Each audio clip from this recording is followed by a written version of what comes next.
Put that up.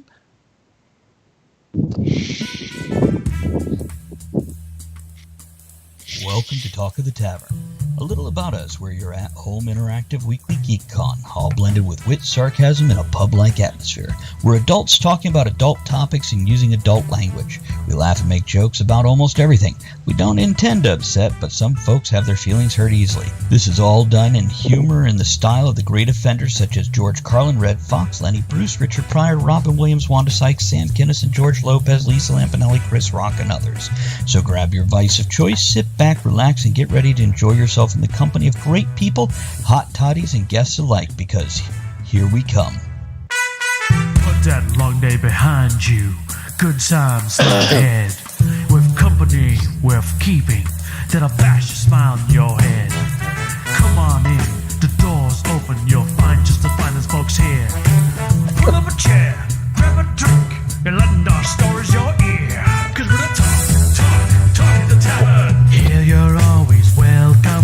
The talk of the tavern. Promising beer and bedlam. The talk of the tavern. Music, medicine, then some.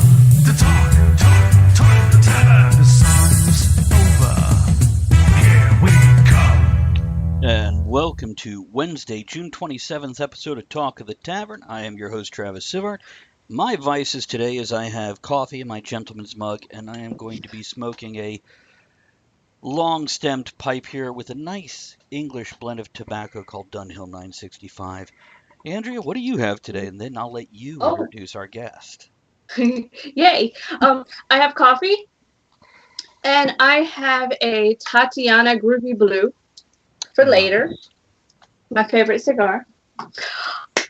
Okay, and our guest, William Kircher, who's awesome. And okay, what's your vice today? Look at her geek out over you. Oh, hello, America!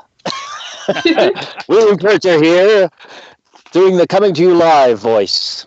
Mm-hmm. My vice today is pure American water.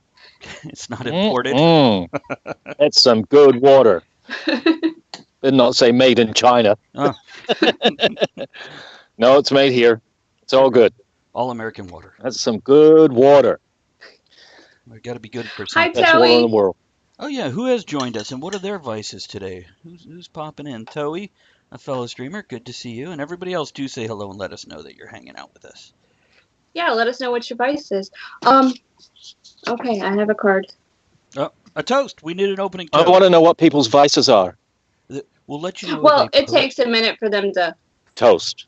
It does. They have to. It takes a minute for their things to get up there. Hey, Michael, thanks for joining us. Let us know what William wants to know what your vice is.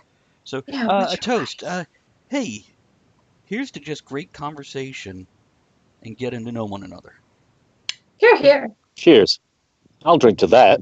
Yeah, Mhm. with our clothes on. Michael- Yeah. Michael says his vice is cold brew coffee. There you go. Well, there you go. Oh. William, where are you at today? I wanna- Oh, I'm sorry. Go ahead. Who, me? Yeah. Did you? Where am I at? Or do you want to tell us where you're at? Yeah, it's beautiful. I'm not going to shut up the entire hour, Travis. I'm here to talk. No, you just go, do your thing. I'm in the Hollywood Hills. That's where I am. Hills. So is that like near the Hollywood sign? Oh, it's a little way. Look, I'll show you.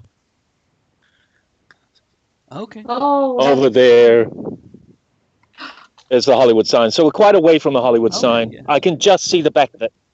I do You're go up there, closer though. I than hike up us. there. That's true. The thing is, I would normally go there and take you guys there to talk because that would have been fun, but there's no signal over there. I lose the signal in We would those just hills. have to record it and post But this it is later. still the Hollywood Hills. This is the Hollywood Hill. Awesome. This is quite where it's all larger. at. It's all here, man. So are you? Oh, share button. Let me tell everybody. Hey, everybody watching, make sure you go below the video, click that share button, let folks, To your friends, bring everyone here. yeah, on Facebook and Twitter and wherever else you want. Let them know. Come hang out with us and William and Okay. whatnot. Okay. And I'm done. So should we start with like asking the basics of what project? I have Oh, one question. It's okay, very keep going. important. How's the charge on your phone? Oh, that's a good point. Let me just check. Don't go away. Promise me. I've lost you now. Where the hell are you? Oh, there you come. We're here. We're hiding. Oh, good. I don't know what it is. I think it's okay. I think it's like 50. Oh, here we go. 52. We're all good. There you 52, man. Okay. Yeah, if you have a recent phone, the batteries are much better than they were 2 years ago. Yeah, this one's not too bad. It's people will come and go from this point where I'm sitting in the Hollywood Hills. So if I do, I'll just chat with them and just say what I'm doing, okay? Absolutely. Feel free to They could photo up. whatever. Yeah, absolutely. That's awesome. It's a tavern. Bring them all. That's it. It's a party. It is. It is. How's my American accent, do you think? Since you saw me last. Got a touch of Kiwi. Oh, shut up. Don't say that. I actually, look, I do slip in and out. And I've slipped out, so to speak. You know how Americans That sounds a bit rude. We don't know. But when you hear, my philosophy is here because I've got to go up for American roles here, and I've got to have the accent. So I'm not, at the moment it's slipping, but I'm pretty good normally. Well, I know. I've got to the point they don't notice. What kind of American accent? Like New York or the South or? Who, me? Yeah. Yeah. It's called kind standard. Of American? It's called standard. It's Midwest. Oh no, is it Midwest? No, it's pretty much here actually. I don't know. I just copy other people, like you guys. Oh. Well, depending who you talk to. I don't know if I'm standard. Yeah, they'll tell you we have different accents. I want to hear some more vices. Well, Tilly had her vice today is water. Oh, that's serious. Mine too. I wish it was beer now. What kind of beer do you like?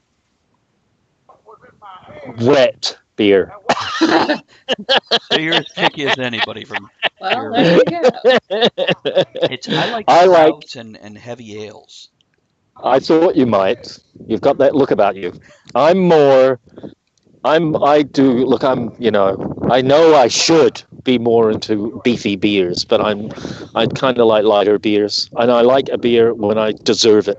It's the best thing in the world when you feel like you've done something to deserve, to guzzle down a beer. Really, any vice, if you get it when you deserve it, it means more than just, I have something I can never put down type thing. Chloe said she had excellent sake last night, but she doesn't remember what the bottle said. Well, if you drink enough of it, you won't know what the bottle said. Oh, sake. Yeah. I've got some of that at home.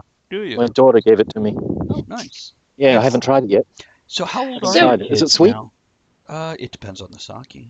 Generally, it's pretty clean and crisp and flavorless, as far as I recall. Andrew, what were you going to What? How old am I, kid? Yeah. Don't ask me that. Okay, well, I know you have 4, and if one's buying the alcohol, obviously. Some are grown up. Some are grown up. Some are still and left home, and one is still at home. That's all I was asking. Yeah, I don't know exact ages or anything like that. Just I have a teenager. So do you live in California now? Yeah, pretty much. Okay. I go back to New Zealand about every 3 months. But I've been living here, and I've been very fortunate because I've been had a nice place in Beverly Hills. Looking for a place now, actually, because I've got to move on. But I've really enjoyed it, learning what it's like to be here, and it's fun. So did you move here because it's easier to get acting jobs than in New Zealand, or? Yeah. Very few and far between acting jobs in New Zealand, and I could have done theatre, and I do love theatre every now and then, but I just after doing The Hobbit, it's such a big job that I wanted to kind of build on that. And you only get so many chances in life, and I'm sure all your listeners, watchers, all of us will understand that in life. And so I decided to capitalize on that chance and come here where the action is.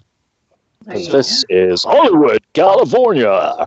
How did your stage time as Sherlock go for you? How was that? Oh, Travis, I'm so pleased you asked me that. I've loved it. I want to do it here, actually, because it's a great version.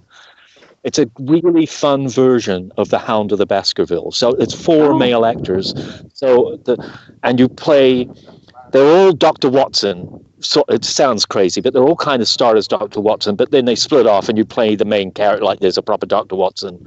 It's just a style. And also you play the female characters as well. Okay. So my main role was Sherlock all the way through, and it just plays just like a good old-fashioned Sherlock Holmes mystery. I do love them. But it just is it's a fun style of presenting it, and also it included a lot of we used a lot smoke and screens and a lot of imagery, computer generated imagery in the theater, which was fun. Yeah. Oh, for nice. the Hound, of course. Of course. Yeah, it was fun. It was a great fun. And also, the best thing about it of anything was it sharpened me up before I got here, because I did it just before I came here. I hadn't done theatre for a long, long, long time, and it was just what I needed, you know? To bring you into focus. So there you go. That's, Yeah, just sort of get back to basics, basically. well, I know you've done some stage acting, and in films, are there any other roles you're looking to do later, like directing or writing, anything like that? That's funny you should say. That's funny you should say that, because I have directed on and off, and I just directed a play here about 2-3 months ago. Mm-hmm. And it was fun, and I really enjoyed getting out the old directing chops. But I am here to act. That's my principal thing, so I can't lose focus. But I am interested in directing because I enjoy working with actors. I really enjoy that process, and I enjoy the process of having a vision and driving towards it, and choreographing. I really enjoy the choreography of a play, because where people move and the shapes they make, and it's from training when I was young, from working in big theatre. I won't go on and on and on. Oh, you can. But it is an interesting fact. It's an interesting fact. I worked in big theatres when I was young. I did a lot of theatre when I was young. For 20 years, I did about 100 plays. It was a different. Oh, wow. There's a reason. Nice. In those days, in New Zealand, the government funded what they called community theatres, and they were in the smaller towns as well. And you got paid, and you would go on year-long contracts.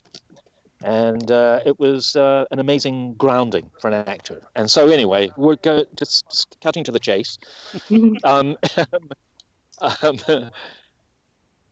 It's fun choreographing a group of actors in a space, you know, and putting them in the right places and making sure they look right. And now, earlier... did you freeze up? Yeah. Okay, you're Am I back. still There we there? go. Okay, we're good. Come back. So, earlier we mentioned music, and you're We're all singing. good? You see me? Yes, look beautiful. You're lovely, darling. We're ready for your close-up. We still got you? Can you hear us okay? Yeah, I got you. Okay. Okay. So, earlier we mentioned singing, and you just started singing also. So, do you have a love for singing? How about a musical? Any thoughts on that? Yes, I'd love to do a musical. I'm not really Mhm. an opera singer. I'm more like belt out. I'm more of a crooner kind of guy. But I did enjoy singing. For 9 years, we had a group called the California Dreamers, which was a 60s tribute act. It was really popular and did wineries and festivals in New Zealand, you know, and we gigged all the time, actually. And that was an interesting experience. And my wife was in that also. She is a fabulous singer. And she kind of taught me kicking and screaming, dragged me into a singing role. But it was a lot of harmonies. So it was actually really good training. So that's when I met you guys first. I'd actually,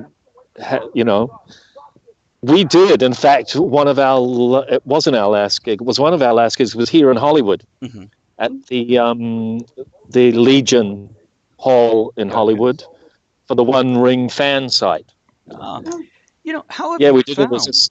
I'm sorry, go finish up. What's that? Go ahead and finish your No, thought. no, I'm it was sorry. just it was a six-piece. It was fun. You cut in, man. So I'm Cut in. curious. A lot of actors who get into a really geeky movie like The Hobbit or whatnot, suddenly they're immersed in this geek culture, and they didn't expect the intensity or how the fans are. How have you found it? And were you a geek before, or is this kind of a new environment? Well, 15 years, but It kind of was actually, Travis. I'm glad you asked because I hadn't thought about it, but it did. Doing The Hobbit and then doing the whole convention thing did introduce me to the whole world of fandom and geeks and cosplay, and I bloody loved it. I love the atmosphere of conventions of positivity and optimism, and I love some fun fantasy in their own life, and I love the fact that they, some of the costumes are just truly incredible, but mostly the people, families and children, and because with The Hobbit, you do actually get a lot of children you do. who are total fans, and I did that all around the world, and so much, and well, still do every now and then. I did it a lot here in America. And it, I don't know, I just came away with the feeling that how good people are and how I really enjoy that scene. And my daughter, who's just turning 20, is a total geek and is doing animation. Oh, really? Oh, Yeah. So, awesome. What kind? Yeah, so I did. She likes 2D. That's her passion. Oh, Mm-hmm. She's halfway through her second year of doing a bachelor's Wonderful. in animation. One of our regular Monday night co-hosts also does that. She lives in New York City, and she's an animator and a script writer. And Okay. Yeah. it's just for networking purposes. I don't know. It's, Yeah. Michael has a question. He says, have you kept any souvenirs from the plays or movies you've acted in? Always keep something. Sometimes it's just a pair of boots. Like if you play a cop, they have great boots. Ah. Oh, look, I keep I want to accidentally. talk about the lake. Okay. Oh. Please do. I don't know if anybody Oh heard no. me. Only- Because hotspot. The lake. It's a short film, and we got to see it. Oh my goodness. It was just, there's so much emotion in it. It messed me up a little bit. It was fabulous. Oh. Now, Thank you. when does the public get to see this? When does this get to go to the world? that it's just going to, you are among the first people to have seen it. Oh. And so I'm really happy that you such a strong reaction, because when you're inside something like that, you don't actually know. I got it and I thought, oh shit, that's actually quite good. Yeah. But then you think, oh, it may be just me. I'm glad you liked it. I think so anyway, it's just hitting the market, and it's being marketed to festivals, and I am waiting with bated breath that it will get picked up. It's good it's- on that. And yeah, I hope so. I found you connect with it emotionally very quickly, and it intensifies. Now, for our viewers, it's only a 12-minute film, but to give that much in 12 minutes and still leave you thinking about it, wondering at the end of it, yeah, that's an achievement. It's a strong right there. piece, isn't it? It goes to places where, it's a pretty dangerous, emotionally dangerous film. Mm-hmm. In fact, I've just thought of that. That's a really good way of describing it. Write that down. Yeah, it's emotionally dangerous. Write that down, everybody. Yeah, so anyway, people will see it. Don't worry. We'll stay in touch, and as soon as things happen, I'll let you guys know. And, Yeah. but I'm glad. The director, Simon Stewart, his name is, he's a really successful commercial director. And this is his kind of like one of his sort of breakout pieces. He would only film for like 2 or 3 hours a day, and we were all kind of like waiting around all day, the crew, and thinking, what the hell is going on? And getting frustrated. But he would not roll the cameras until the light was just in the right place. And they would only capture that time when the light had that dull grey to it, and light coming through the tree, using the natural light. He did a fucking great job. Yeah. Excuse my French. No, you're fine. Oh, it's an adult show. I can say fuck. Can I say fuck? Yeah, you can. Yeah, you can say it. You say pretty much anything. Yeah, the lighting. I think if it was bright and sunny or something else, it wouldn't have given the same reaction, I guess. But oh my god, yes. Yeah, it has a kind of steel gray kind of steel thing going down, doesn't it? You know, it's Yeah. It's a little cold. Anyway, let's not talk too much. Foggy. Yeah, we don't want to spoil. It'd be frustrating for people who haven't seen it to hear us talk about it. I do hope anybody who's watching gets to see it, and also the Axiom. Yes. The Axiom. And by the way, one of my buddies popped in. Funky Punk says, "Fucking foul mouth French." That's right. Show definer. So about the Axiom, which we haven't seen yet, and we can't find it anywhere around us. We can't find it. No, it's because it hasn't been released yet properly. It's Oh, then that's why. It's being picked up by a major boutique. It's a boutique sales agency, but they're pretty sharp in the genre, called Devilworks, and they're European. They're based in Europe, but they work all around the world. And it is going to premiere at the Korean Baifan Festival, which is a major genre festival. And it's also going to Spain, to the SITGES. I can't remember what it stands for. But that is another huge genre festival. So we're really proud of that. And it's an interesting film. It's a smart horror film. The trailer is wonderful. I'm going to put a link in the chat for all of our viewers so they can check out the trailer. That would be awesome. Yeah, so that is slowly leaking.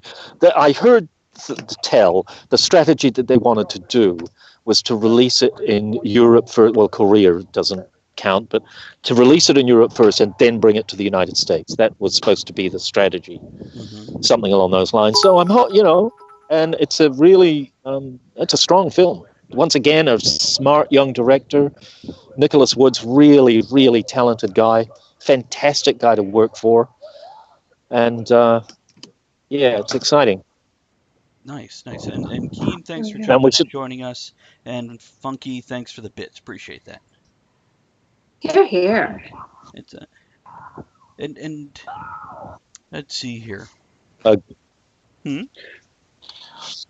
No, bugs. If I do that, it's not because it's because I got bugs. I thought you were just waving I was going to say, did I forget deodorant? You still see me okay? Oh, yeah. We see you fine. What about Rogue Warrior? How's that doing? Oh, now I'm glad you brought that up. Rogue Warrior Robot Fighter. I've done some few things now with Neil Johnson. Give it a second. Got a bit of a connection issue there. And I was just shooting with them. I'm shooting. Can you hear me now? Yeah, you're good. Go ahead. I was filming with them yesterday in Malibu, and we just had a blast. I'll send some pictures out later. Nice. So what are you working on now? Can we ask? I'm working on a new film that they're doing called Evolution War. Ooh. But also, we're also working on a huge epic thing of Neil's. It's going to be a television series called The Time War that we've done a lot of filming on. He's got like 8 hours of stuff, so he's working really hard on that. And what era is Time War set in? It's about, it travels through time. It's an epic Nazi time traveling. It's a huge deal. We have a large steampunk following. So, and that's why I'm asking, because of course time travel and steampunk go hand in hand. If you're familiar with steampunk at all. Well, I tell you what, I will talk to Tracy and I will talk to Neil about the possibility of maybe coming on your show. Absolutely. Because it is perfect. It's the perfect marriage. Beautiful. Or separately, because Tracy, they're both business people in their own right. That's true. But they don't generally go do interviews as a couple necessarily. But they, if you want to talk to them, because they'll have some great stories to tell. And Rogue Warrior was an amazing. It's a little film. but they worked so hard on it, and then it ended up getting a Sony distribution deal, which is just pretty much the best thing that you can possibly get out of an independent science fiction film. Yeah. So That's Sony picked that film up. Now, I've only seen the trailer because we haven't been able to find it locally yet. But I tell you what, the special effects look really good. You know, they look very clean and crisp. So for an independent sci-fi film, good job there. Yeah. Yeah, Neil Johnson is a bit of a genius, really. He's the kind of guy that's been ticking along in the background for many, many years, and but has been at the forefront of some really, really good amazing digital animation. He's, I've got nothing but respect for Neil. I'll have to look him up and see what else he's done. And because when I find a good director, I will follow a director's work just because you're getting a quality or a theme you like or whatever. So yeah, awesome. Okay, what is that? I think that's the people out there. I think so too, probably. It's So let me ask you, can we talk? So where's the tavern? The tavern is worldwide. Now we are in Virginia, but we have a worldwide audience base and everything, and we've been going since 2007 in different formats. I did post a link to Axiom, and Michael says the Axiom trailer looks awesome in capital letters. Excellent. All caps. Oh, how sweet. Thank you so much. So I know you're probably tired of talking about The Hobbit, but can we talk about that just for a few minutes? Oh, I remember. Oh, The Hobbit, I remember that. Yeah, let's. It's a little-known film, but we'd like to discuss a little. Some people heard of it. Probably. So yes. Now that's, of course, the I guess, largest known production you've done. Just guessing. So who was a couple of your favorite people to work with on that film? Repeat that, because Who were a couple of your favorite people to work with on that film? Oh, it's hard to pick two. I mean, one of the best memories I have, I mean, there's so many memories, and so many good ones, and bad ones, but 99.9% good ones, was just the absolute joy of working with people and seeing people work up close and with them, like Martin Freeman and Ian McKellen, Richard Armitage, and because there were lots of favorite people to work with on a sort of just a day-to-day basis. Right. But just in terms of the opportunity to work with such amazing actors up close and learn from them was amazing. So what kind of? Because I got a lot of experience in the business. I've been in the business for a long time, and I've had times when I've had fame before in my past, and then disappeared because sometimes it works like that. I mean, it just is, And then to have an opportunity not only to be in a bloody $3 billion a film that made $3 billion at the box office, thank you very much, but to work with such amazing actors. And because I'd always admired Martin Freeman on The Office. He feels so fun in everything he does. And also he's got such a lovely, relaxed, casual, and yet what's the word? It's not quirky. Is not the right word. He's just got in his work. He's got an unexpected quality. He kind of he comes at things left of center. Right. And I just loved seeing that up close as an actor, and very relaxed. And Martin would always. He would often not give the same delivery. He'd give different deliveries of the same line. To give the direct in a completely relaxed way, right? Just to give the director or Peter Jackson options, and it's good to see that. It's good to see. What kind of new things did you walk? As somebody of his craft. Mm-hmm. What things? So what? Oh well, it's hard. You can't say. You can't say specifics. Okay. All you can say is, I'll tell you what you walk away with.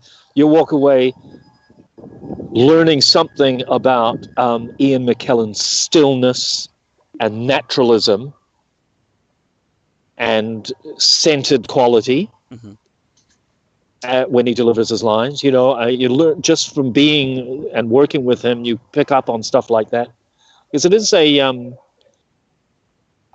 it takes a lot of truth to be an actor, and he plays with such incredible truth. So I took that away. That's awesome. Martin. Well, I just talked about Martin. Right. I guess I took away the idea that it's sometimes good to be a bit unexpected with your work, and a bit dangerous, and a little bit, take risks. Right. So he's a risk taker. That's what it is. With your nature as an actor, it's generally, from what I've seen, you have folks who ad-lib a lot, and you have folks that just memorize lines and stick to them. Where do you fall on that spectrum? We're more, being from New Zealand, we're more old school, so we don't use so much of the improv. Here, you're right. I've seen it actually quite a lot in movies where you can actually see that they're improving, and it's got into the, mostly comedies. Yes, usually. Mostly comedies, yeah. No, I'm just more of the scripted sort. It really is. It is actually. It's not really an ad-libbing world when you're doing a huge movie like that.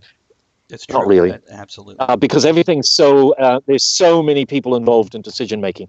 If you come up with an idea for a line, and this has happened to me more than once, and I would suggest to Peter an idea for a line. He would go and say, "That's fine. I'll go and call," or he'd go and contact the writers to ask them if that was okay. Kind of nice of him. It's yeah. So Philippa and Fran, who were the writers, he would go and confer with them on ideas. So that's how tight. It's pretty tight. You don't go making shit up. Well, I've seen so many movies after books where they go so far away from the book, for them to go back to the writers and go, "What do you guys think?" As a writer, I kind of appreciate that, and I write books, not films, so it's that's kind of cool. Yeah. No. Do you have any plans to travel in the near future for any other conventions or fun things like that? No, I might be nipping back to New Zealand in a few days for 2 or 3 weeks. But no, I'm here actually waiting for my green card at the moment. I've put in my application for a green card because I was on a visa. And strangely enough, a lot of the studios now, some of the studios, I've got to be careful what I say, don't accept the visa that I had, O1. There's extra paperwork involved, and I guess they're not as comfortable with it. And I'm hoping the green card will actually just smooth things over a little bit.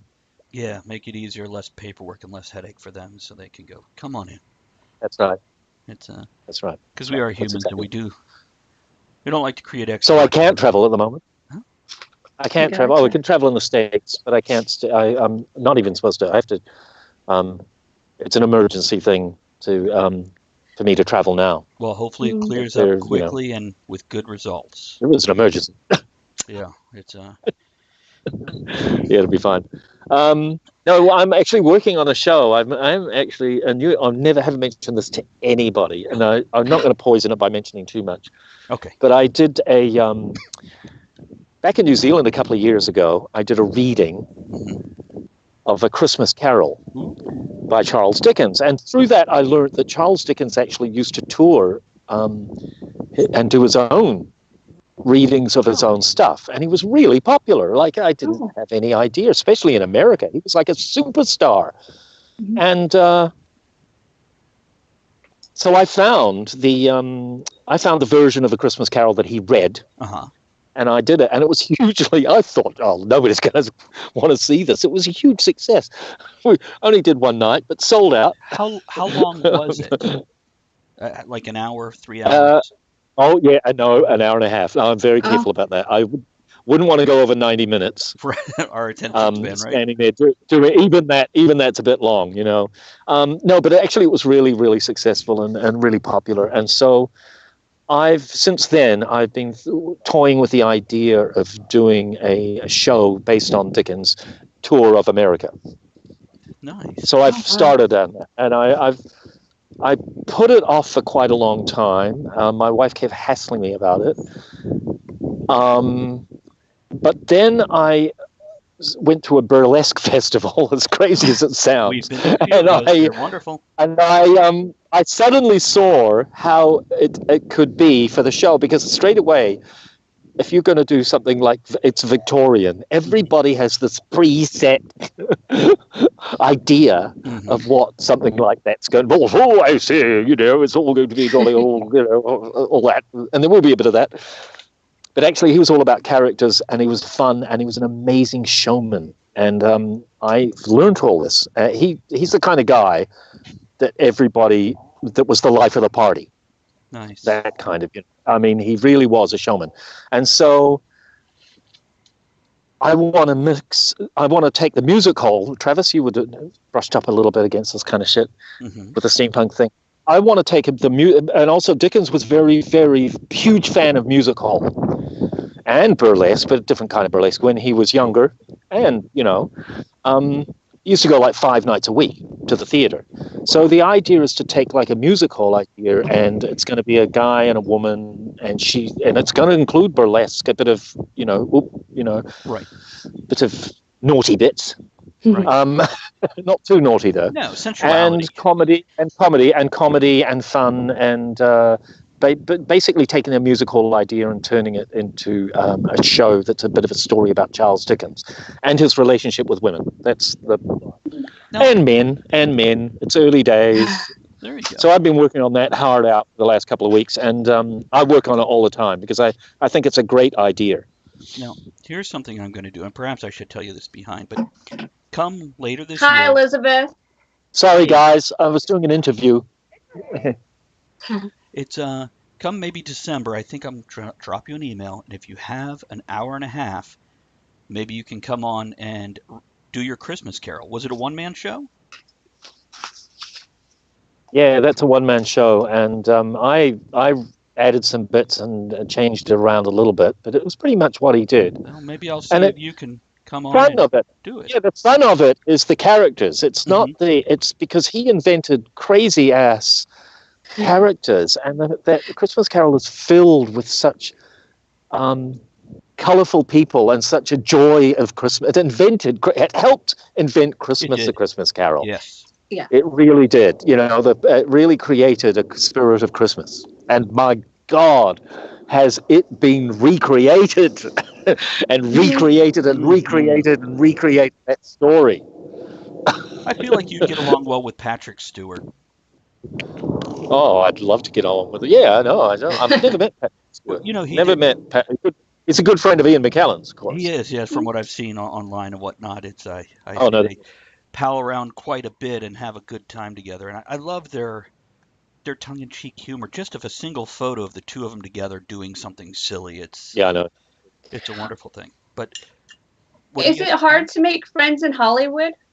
Like real friends as opposed to just associates? Do you find yourself having people to hang out with and become friends? I've got friends here that are mostly industry friends. Right. And a couple of Kiwi friends. I joined a theatre group and met some really amazing people and made some great connections. And that's I directed that play. So through the course of that, yes, I have met a lot of American friends. I've kind of purposefully steered clear of the whole Kiwis in Los Angeles thing because it's a bit of a deal here. Only because I'm here to immerse myself in the culture here, not necessarily to refine my roots in New Zealand. I don't have a problem with New Zealand. It's all good. And also the other point, and I'm so boring, is that I've not concentrated a lot on socializing. I actually really am here to work. And so most of my, in fact, all my relationships around work. around trying, either working towards achieving things or, working on group projects or filming. So that's good. I've just heard from, people that Hollywood can be very lonely. So that's why I ask. I think so. You do. It's a lonely profession. And it is important to have a support. And that's why I mentioned about that particular group.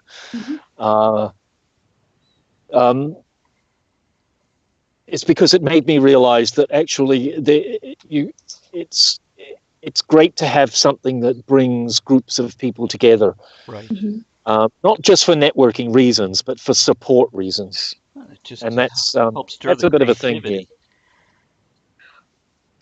It's Hollywood can be a false place, but I've been lucky enough to meet some really nice people. I've met that's awesome. Yeah. So if you can give, a piece of advice to someone that's traveled from home and is trying to break out their career, what's a piece of advice you could give them? It takes much longer than you think. Yeah. It's highly competitive. You've got to stay focused and you've got to stay optimistic, and you have to keep working at your craft. You have to stay fit. You have to look good. Not in a way that everybody has to be a beautiful Hollywood person. It's just, you've got to look as good as you possibly can. Yeah. If we look at Steve Buscemi or yeah, exactly. It doesn't, it's not to do with beauty. It's to do with personality, looking good, face, and feeling positive about yourself, and you have to have a great deal of faith in yourself. Good. How confidence makes all the difference. It does are the bugs attacking you? They are. Bloody bugs. You're delicious. It's American bugs. They are. Get these American bugs away from me. They're having foreign food today. At least they don't bite. Oh, that's good. So if all work makes William a dull boy, what do you do when you're not working? How do you blow off steam? I don't really. Okay. A creative person quite often finds work relaxing and fun and that outlet. So I do. That's an interesting question. Blowing off steam. Well, you got to get up steam to blow it off. I don't know. I just get the greatest joy out of working. I mean, I just really, I do. And apart from that, I just like that, just a regular kind of thing. Like going to restaurants. And like to travel around. See different things sometimes. But I am here for the sole reason of making a break and getting, actually a regular paycheck. That would be nice. I hate to be on, it's true, and it's just one of those things. Yeah. So at the end of the day, that's my passion. That's the thing that makes me feel good. And, I love the work. It's the discipline. What drives you nuts is the discipline of having to stay fit and all that shit. It's not easy. It's fucking hard, but you've got to do it. You've just got to, because you've got to got to look as good as you possibly can. I went and saw the movie John Wick, and out of that movie, they asked about I John love Wick. that film. Well, they mentioned three things about John Wick, and they're like, what makes him who he is? And they said focus, commitment, and pure will. And I put that, if you look at your screen real quick, I put that on a card that I keep in front of my computer monitor as I'm trying to build my own writing career and the show and everything. So when I have those days where I'm like, oh, I'm just ready to give it all up, what you were just saying is summarized in these three words. It's you do the work and you love what you do and you produce that creativity. And just keep on keeping on. And love it. That's right. That's exactly right. And I mean, it's the real thing. It comes down to. It's not just self-confidence. It's you actually do have to have a deep faith in yourself, and it's a massive ego kind of thing. Although it's not, because I've had some amazing close calls. I've done some great jobs while I'm here. Right. And I've been very lucky, actually, because it's not, some people don't get that. The axiom is a lead antagonist, and it's a role that does not come along very often, where you get to play the bad guy, but you don't know if he's the bad guy. I love those. Those are my absolute roles that I love, is playing villains that have a sense of humor. I love a complex villain that is more than just I do. a stumbling block too. in the hero's path. I love a smart villain. I do too. I do too. I actually really like some. I got asked for an interview, like what kind of movies I liked personally. And I started to think, and actually, I think my favorite films are really good quality action films. Oh, look, I love fantasy films. I do love fantasy films. But a thinking man's action film. I agree. Yeah. Or thinking person's, sorry, is as fun as hell, where the villain gets his, come up, Casino Royale is an amazingly fun film. Right. In that, for those reasons. Smart action film. Are you intelligent? So out of all the characters you've played on stage and off, what's your favorite? Do you have one? I don't have a favorite. I just have that favorite type. I have a favorite type. I had been lucky enough in my life to play villains every now and then that one of the favorites, which I have not done for a long time, was a Western. Oh, yeah. I played a bad guy in a Western, and I did all the shit that you were supposed to do when you played the bad guy in the Western. I got dragged by a horse. I got whipped. I got in a bar fight where we burst out of the saloon doors and into the street. What else did I do? Film was I shot. Oh, it was called Gold. I shot like 7 people. What else did I? Oh, and then I got thrown off a cliff at the end. And there was a huge fall. It was funny because it was. Did you do all your own? Did you do all your own stunts? Of course I did. No, I didn't. Oh, okay. I did some. I can take a punch. Right. Oh. I did some of the fighting, but I did not do the fall off the cliff. That was the real deal. That was like airbags, and that was big. Yeah. That was the real deal. But anyway, so there you go. That was fun. I'd love to do a Western. I'd love to do a villain in a Western. Now, let me ask I'd love to do. Yeah, you go. No, go on. What else you got? I'm fin- Are you a Star Wars fan or anything along those lines at all? I'm getting a bit tired of the relentless consumerism, actually. The reason I love the first Star Wars film. I was a total Star Wars fan, absolute Star Wars fan. But it's funny, I was just having a conversation yesterday about cinema. Actually, and about how, and this actually was based around how the Solo film is not doing that well. Right. And I started to think that maybe people, they're not helping here, bringing people to the cinema with this relentless superhero thing, but also the, I know what it is. That's what I was going to say. It's the franchise. The franchise thing, in my opinion, may be the thing that is killing cinema, because there's franchise after franchise. I mean, it's fucking Hotel Transylvania 3. I loved Hotel Transylvania. But I saw a billboard yesterday. No, billboards everywhere here at the moment has Hotel Transylvania. And it just occurred to me there, the way that they bleed any franchise, also the way they bleed the 80s Baywatch and movie, 80s television thing, the nostalgic television. And what has happened is that those have ironed out to the point where people just can't be asked going to the cinema. They're not buying tickets. Toei says, I think the remake addiction has killed cinema for her. Oh, thank you. That's my point. And look, what's her name? Her name is Win Mercer. Her name is Win. Win. You're right. I agree. I think that it's sad, because instead of big, beautiful, epic films that are new, everything is a remake. or everything is a spin-off. And, the superhero thing's just gone fucking nuts here. And they're good films. There's nothing wrong with them. It's just that's not... There's just it's too much only of one feeding... thing. Yes, and it's feeding to only one sector of an audience. Maybe that sector's not the sector that has money to go and find a park. Mm-hmm. Go to the cinema anyway. I don't know. The boutique thing hit New Zealand quite well with the cinemas. Did you guys did that happen here? Not that I recognized. I mean, they're out there.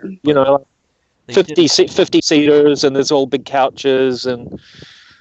Oh, like cinema cafe type thing. Yeah, Do they sell food there? It's a cinema. It's just in a mini. Yeah. It's a small version. It's like boutique cinema. It's and it's more like a lounge experience. Although there's still maybe. Well, let me just think. There's still probably 50, 70 people in the cinema.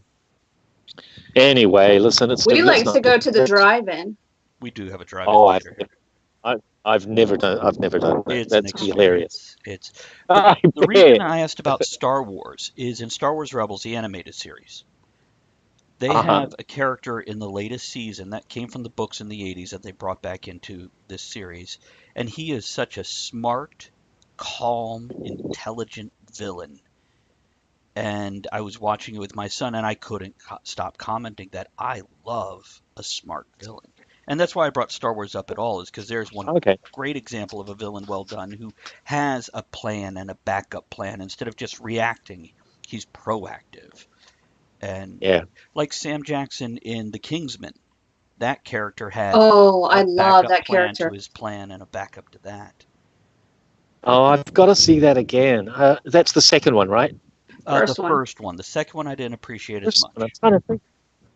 I loved the first one. I thought that was great. That was an intelligent action film. Yes, it was, and fun and all over the place. And with a great sense of humor and Now, I want to interrupt real quick. We are coming up on the end of the first hour, and I know you said you only have about an hour worth of time here. So I've got another 15 minutes. Just let's just chat. And we're going to keep going until you're done, then, and then we'll go into our break for everyone, just so you know. But okay, we're going to talk to you till you're. That's a lovely shot. Till I'm dead. With the light above you, and the trees. Oh, good. Yeah, I did that on purpose. Yeah. Oh, that's like the lake. That's like the lake. That echoes from the lake. That's what the lighting is like in the lake, through the trees. So, where in the U.S. have you gone? Oh, yes, well, here. And seen beautiful things? Have you had a chance to go, Yellowstone or Grand Canyon? I've been to Yosemite. Uh-huh. And that was just awesome because, you see, for me, I'm watching all that shit on the television when I was a little kid, watching Disneyland and what was it? I can't remember. What was the nature side of Disneyland called? Well, I know in Disney World in Florida they had like the African safari. No. I'm talking about the old Disneyland on television. Oh, it came on every. Anyway, it was on every Sunday, and they used to have segments, nature segments, and so I grew up with seeing Yosemite and places like that, and giant redwoods on television. So seeing it for real was amazing. There's no doubt about it. This is New Zealand is beautiful, and it's green, and it's got its own thing. America is a beautiful country. A stunning country. There's such a variety. There's so much to see. Yeah. There's so many different bits to it. If you go from that's what learning to live here in Los Angeles. Los Angeles is a beautiful city. That's why I brought you guys here today, because you got a kind of a sense of Los Angeles, as long as you don't go to Hollywood. Right. Because Hollywood really is not as nice as it could be. Well, people are there. The center of Hollywood. Tourists go there thinking it's going to be romantic, but it's actually not. It's crowded and it doesn't smell too good. I love the fact that true. You chose where you're at to be on the show, because it's so nice. It gives a part of you. Oh, look, yes, it does. This is my sanctuary. There you go. I love coming to these places. That's and I just found this little area the other day, so I've been coming here working, so it's actually quite good for my head. So what's the weirdest thing about California that's so different that you're not used to? Is it earthquakes or what's going on that made you go, Oh, huh, I shit. didn't expect that. We get earthquakes. We get earthquakes. Don't Oh. earthquake me, man. I'm from bloody well, New Zealand. Earthquake Central. Is it really? Then we get earthquakes. Oh, hell yeah, yeah. Wellington's on a major fault line.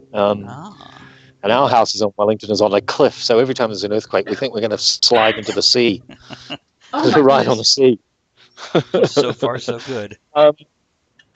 I think it's probably mostly it's the homeless thing. I tell you what, that's a huge cultural difference.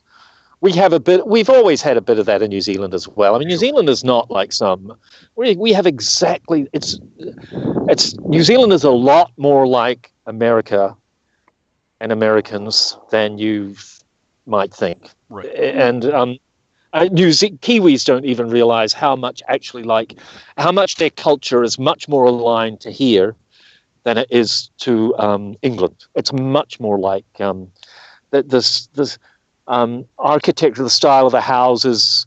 We borrowed a hell of a lot from you guys from the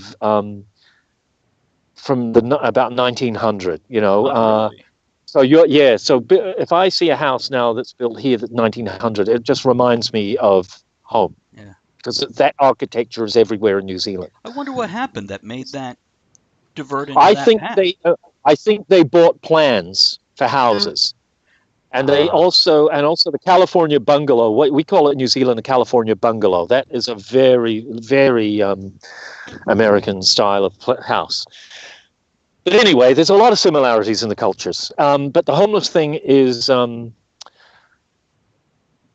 it's different here. It is,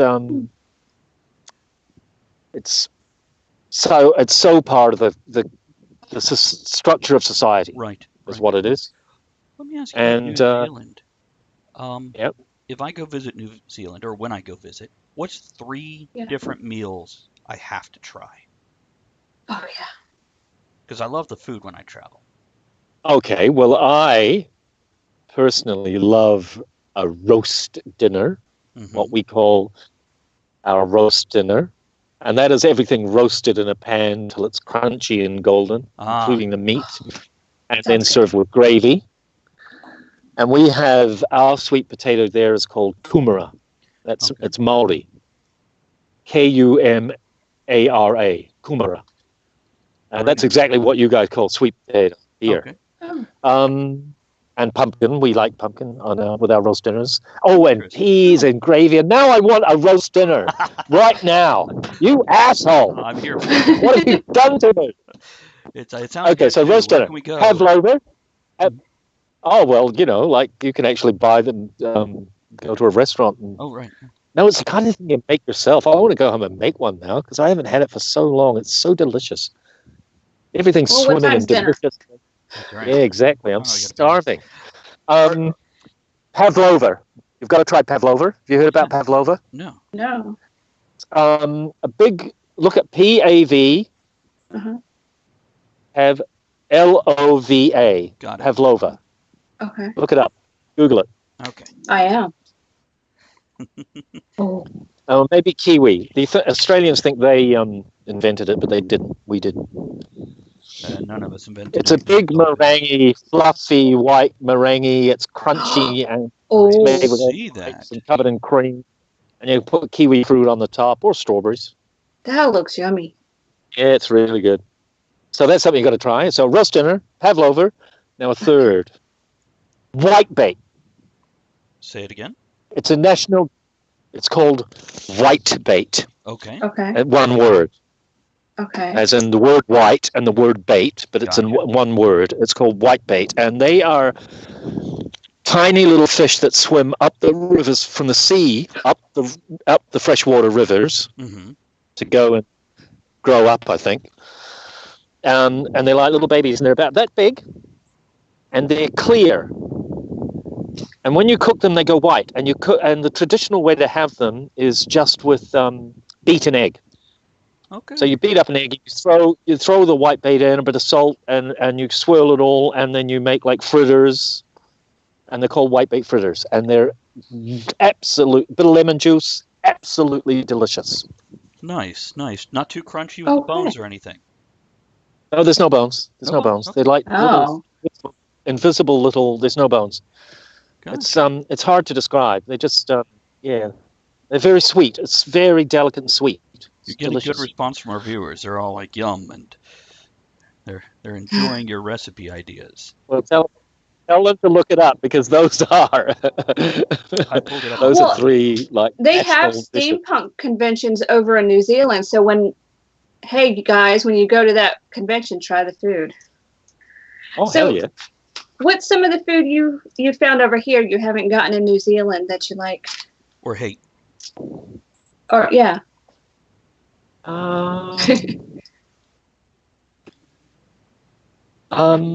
Nothing too That's a different. good question.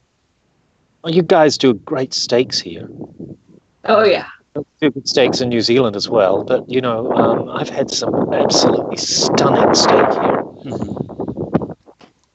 The other thing you got to have in New Zealand is a pie. That's things I miss. There you go. What kind of pie? I miss a good New Zealand pie. Well, New Zealand pies are a bit of an art form. We get all sorts now. There's competitions, but steak and cheese. Steak and cheese pie. That's something culturally you don't get here. Right. You don't get that English beautiful pie thing. Big thick golden crust, and then it's filled with rich meat and gravy. And that looks good. yeah. They're great. I miss that. That's something else you have in New Zealand. You like to cook? I love to cook, actually. I don't do a lot of it here because it's just a circumstance, but I'm quite a good cook. There you. What's your couple of favorite dishes to make? Roast dinner. Okay, good answer. Oh, I know. I'm gonna have to go soon, guys. Okay. But chicken and corn. I love chicken and corn, like chowder, Mhm. things like that.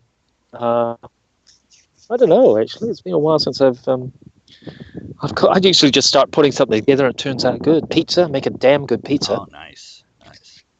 It's something to be said. Do you roll your own dough, or you buy a pre-made dough? Pre-made dough. I do too. Too much of a pain in the ass. Okay, and you said you have to go, so let's prepare to say goodbye to you. What do you I got am. coming up Let's that you say want folks goodbye. to know about? Pimp your stuff. What's that? Pimp your stuff. Oh no, I do. Well, I want them to see the Axiom, and I want them to see Lake, and I'm hoping that there might be some sequels. And and I'd love when my show that I told you about comes closer to fruition. I'd love to talk to you guys about that. You're welcome Oh, back. Yeah, we'd love to. We'd love to have you do a full reading of your Christmas Carol on the show. We'll just shut up and enjoy it. Maybe would be more fun. I mean, I could do that. Happily. I've still got it. Or we do snippets and have a bit of a chat and talk about. That's even better. Because the whole steampunk thing kind of does tie into the Victorian thing. Right. Mm-hmm. Right. And You've by got to the way, admit, it's a good idea. Music call, it's I love comedy your and it's fun and it's got some singing and it's got some dancing, because that actually is exactly what Charles Dickens did. it's the He birth got of up and vaudeville. sang songs. Oh, I did not know that. Yeah, and that's the birth of vaudeville. No, That's what you see, you vaudeville don't. came There's a whole lot of shit you don't know, man. I can tell you something. So, yeah, he loved vaudeville, and it influenced the fact that he then went on in his later years to write all these incredible characters. A lot of them were completely influenced by that, and I just find that fascinating. So it's a great tie-in for an entertaining show. That's awesome. We know About some somebody people that famous. do vaudeville. We've had them on the show before, so yeah. But we'll definitely keep in There you touch. go. Well, it's good to talk to you. And Yeah, Chuck let's do that. says, a cheesesteak pie sounds good. Mike says, definitely want to check out Axiom. And Wynn says, thank you so much for your time with us today, sharing your time with us today. So you've done well with the crowd, which you're a great guest, man. You're just Oh, thank you. You can come back anytime and Get out talk of about here. anything. Anything, nothing. All right, I whatever. will. so I will. I want to talk about. Attitudes towards sex in Victorian times. that's an interesting topic. I have a No, it's just that I've been reading about it because it does affect the way they behave, and does. it was fascinating. I won't go into it now, but my God, We can Poor do a show buggers. about that. we Poor could do women. a whole 3 hours on that damn Yeah. topic right there. So Anyhow, All okay. right. Hey, listen, I'll walk you guys to my car as I saying goodbye. And our it was co-host, fantastic to share with you. our co-host that we mentioned on Monday nights, who's the script writer and animator, she's watching the show right now, and she says, "Dirty Dwarf, so LA." She's in New York, so Yeah, it's but yeah, walk us where you're going there. I'm a dirty dwarf. But it was great visiting with you. I appreciate you popping in and everything. And yeah, I'll drop you an email and then we'll All right. get you back Well, anytime you want to talk again soon, guys. Yeah, and everybody watching, have a lovely day. Thanks for hearing me out, hearing me go on and on. We'll see you next time. You have a great one. Thank you, Will. Bye. Bye-bye. Okay, guys, here's what I'm going to do now. We're going to take a refill break, but I need a break. What we have is I recorded the pre-show stuff, and it's only like 5.5 minutes, but it's when we first got William on. Once we were on, I hit record. And it's our sound check, basically. Yeah, it's the first 5 minutes before everything else. So I'm going to play that. So you get behind the scenes. You do. And we'll be right back. We're going to top off our coffee or what have you and hang out. And we'll talk a little more about him and wander on to other things. And Elizabeth, if you are sitting there doing nothing and not working, you're welcome to come on also. Let us know. Okay, here's this. I love being surrounded by the industry here. It's incredible. It does the energy, doesn't it? It inspires and helps create. It's because the town is built on it, and that is absolutely incredible. To live in a town that is built on the entertainment, well, the screen industry, basically. Sure. William, here we go, and it's probably a good idea. Breath now. There's a nice little spot up here. Have a look. Excellent. Oh, nice. Nice. Can you turn your camera to landscape instead of portrait? Is that possible? Like this. There you go, and give it a second to set. There we go. That way you've got the same screen size as Andrea there. And I'm setting up my screen now. And do you prefer to be called William or Will or Bill? What do you like? William Travis. That's my handle. Works for me. And also, when we are live on air, what are your thoughts on adult language and swearing? Yes, use plenty of it. Okay. Okay. We like to mold our speech to whoever we're working with. That way we don't upset you or your audience. But that works great for us because we are an adult show and we do the things. You are. And by the way, hey man, thanks for coming on. We really appreciate it. And we're. I'm Travis. It's not Andrea. Let's just chat away live. Yeah. So do you remember in New Jersey where we met for those couple of seconds? I do remember, but I didn't remember the where it was. Gotcha. I don't blame you. I'm sure you do a lot. Yeah. Tons of had people. Done it then. I haven't for the last couple of years. I haven't done many, but yes, back then there was a bit of a whirl. Very good. And I do remember a bit. I'm trying to remember New Jersey. Who else was there? Well, it was New York. And Brent Spiner was there. The Power Rangers from Japan. All righty. Yeah. I remember. Also had, who else was there? Karen Gillian. Karen Gillian, thank you. Mm-hmm. Okay, I remember. And it was in an aviation. Yes. Was that in an aviation place? Yes, I do. Okay. It felt like one if it wasn't. It was. It was Long Island, wasn't it? It was Long Island. Yes. Yeah, because I got a Long Island iced tea there. Oh, good on you. What was it like? A lot of alcohol. That's like going to Singapore and having a gin sling at the at Raffles Hotel in Singapore, because that's where they invented the gin sling. Oh, nice. Wow. See, that's things we do. So if you ever get to Singapore, go. Absolutely. We like to take trips to places and have food it's famous for. Like, we went to Philadelphia for a Philly cheesesteak one day. Oh, good on you. And did it live up to your expectations? No. And did you go to Kentucky to have fried chicken? Not yet. Not yet, but we will. Alrighty. So your sound and everything seems good. Good. Let me go through a few basics. Not that you need to know them, and you're going to do the whole thing on your phone. Is that correct? That's correct. Okay, no problem there. You'll notice me looking somewhere besides you. I have two cameras. One is the audience, the one is you. So I'm not ignoring you. I'm actually eyeballing them. That's fine. On That's fine. Twitch, where we stream, and thank you for your patience as we spammed your Twitter over the past week and a half. Mm-hmm. But they will throw bits, which is like tipping us or follow the channel, etc. And sometimes we'll interrupt ourselves or you to just give them a quick thank you or to read their comments, especially if it's something for you. So this gives the audience an actual chance to interact with you in real time. Okay. I think that's pretty much it. Andrea is on a hotspot. Sometimes her reception will get a little shaky, so just bear with her and ask her to repeat it if that happens. But it's usually Andrea, Basically- I will be forgiving. Awesome. But basically, I sit here and make faces, so it's okay. Okay. All right. Good on you. But she has lots of questions for you. You really charmed her. The how long do you think it'll take?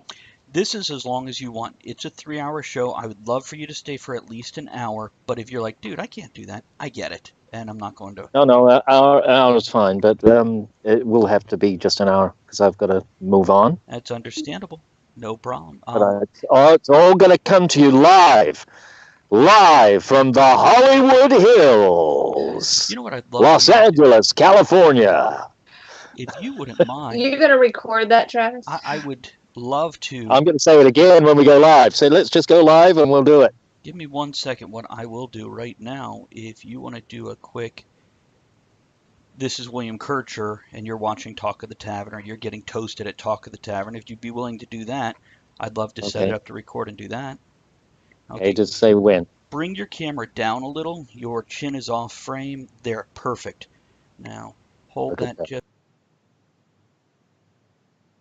Okay, we're back. Oh, I gotta adjust it. If Elizabeth is coming on, I will keep the screen like this, but if she's not, Wow, then that's I will adjust a lot it. of my face. It is. You're like panoramic Andrea right now. So I don't see that she has responded saying that she's going to come on, so I guess I will adjust the screen where it's only the two of us.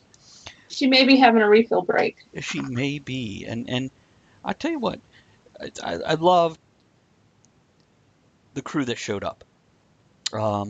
Chuck showing up, Mike, Elizabeth, Wynn, and all that good That's stuff. awesome. Yeah, it's and apparently he'll be back on. So there we That's go. really cool. You know what? I forgot to talk to him about Brad Williams. Oh, you can send him an email. I'll have to send him an email, and I'll have to find it and clip just those 30 seconds or 2 minutes or whatever where we talked about dwarf and dwarf. Okay, so I'm looking. He's really nice, and I'm glad that it wasn't just. He was like this when we met him before.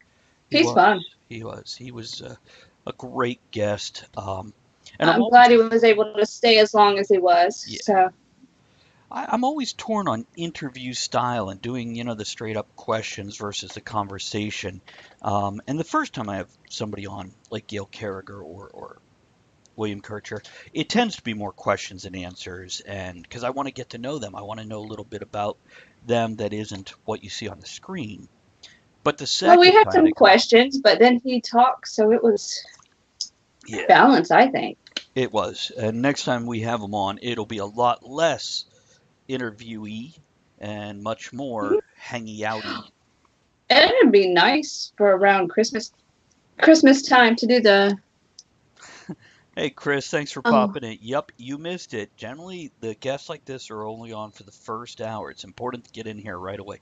But I will have it up on YouTube tomorrow, and I will have the full 3-hour show as well as only the 1-hour interview put together. What is that? Here's a great sake I enjoyed last night. I tell you what, Chris, he was, by the way, for everybody that doesn't know, Treth73 there is my buddy that I've known since I was 5 years old. So we've known each other over 40 years. And Because y'all's old. well, he's a big, Robin Hood with Kevin Costner was a favorite movie of his in his teens, and definitely a big Star Wars fan and loving the superhero movies. So The Hobbit is right up there with his interests. Uh, but yeah, Chris, check it out when I'll make sure I get you the link for the interview as well as the full show, which it'll be part of this too. Oh, Toey, that sake that you got, where was it local? Did you have to order it? That bottle looks nice. And while you answer that, Chris, Michael Thompson, who is right above you there in the chat, he's a great young author. He has his first medieval fantasy novel out.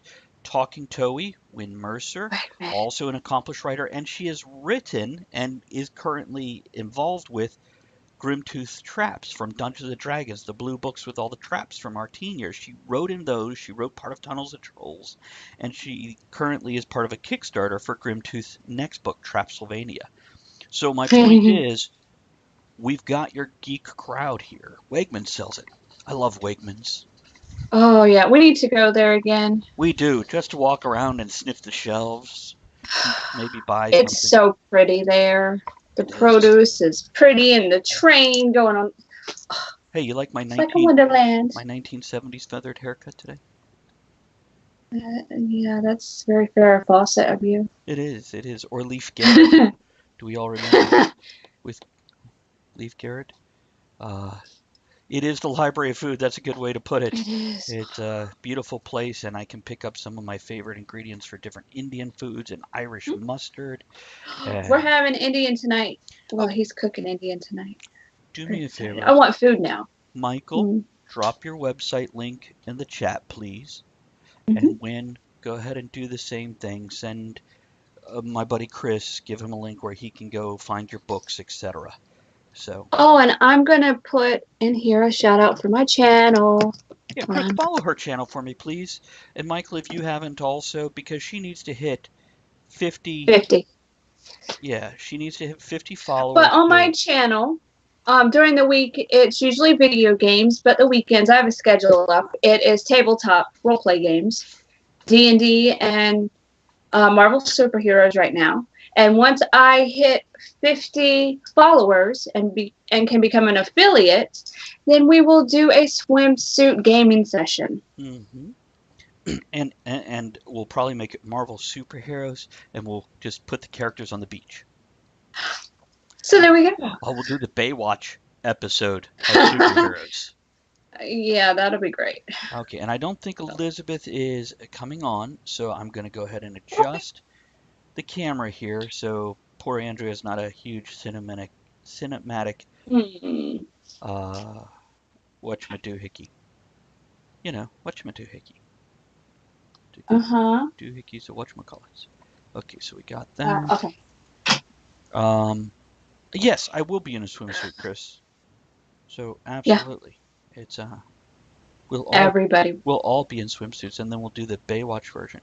There you go, Chris. Click on those links and check them out. Good stuff there. And do we need to run in slow motion too? Hell yeah. Hey, Andrea, how come there's no Google eyes on your head anymore? What the hell? They fell off. I'm kind of disappointed. Because it's like pantyhose on the wig head to hold my wig stuff on. What? You put pantyhose on your wig head? Yeah, to give it traction for stuff. But so now the Google eyes won't. Weird. There we go. Is that better? Yeah.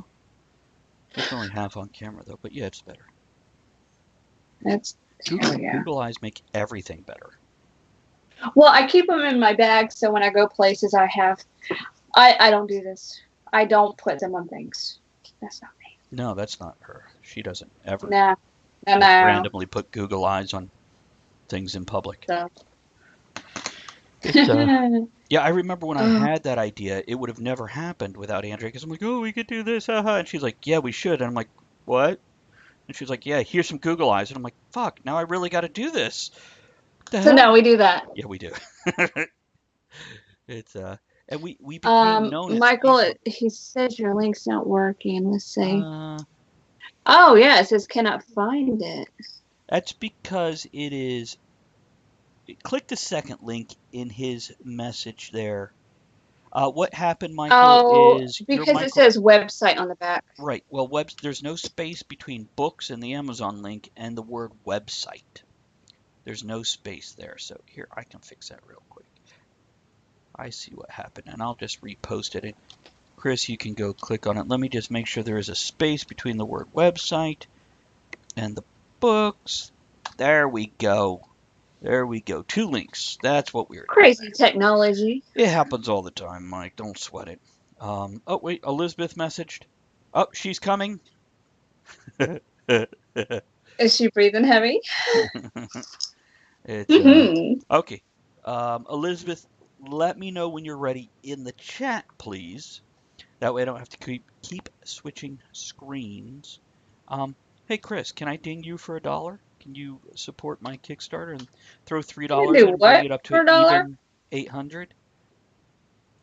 Just go throw $3 at me so I'm at 800 and I can tell people we're almost there. I'm going to do a full stream Friday, like 12 hours. 12 hours on Friday. What time are you starting? Probably like 10 a.m. I don't have to get up early, do I? No, you don't have to get up. It could be me. I've got the newspapers here, so I can read the local newspaper to everybody or read from my books. Yeah, the 4 books. Chris, that's it. Just click on that and I'll pop on for a while, but Saturday's laundry day or Friday's laundry day. oh, you know what? It? Considering who we have here, Michael, if you want to pop in for oh, thank you. Appreciate that, Chris. Woo! Michael, if you're free Friday, drop me a Facebook message. We'll schedule a time for you to come on. Win, the same for you. I know you and I are going to talk tonight, so we could talk. Michael, you need to come on. He really enjoyed the show talking to you about writing and things. He needs that again. He's like, that was so much fun. I want to do that more. Just come on and talk to him, please. That's true.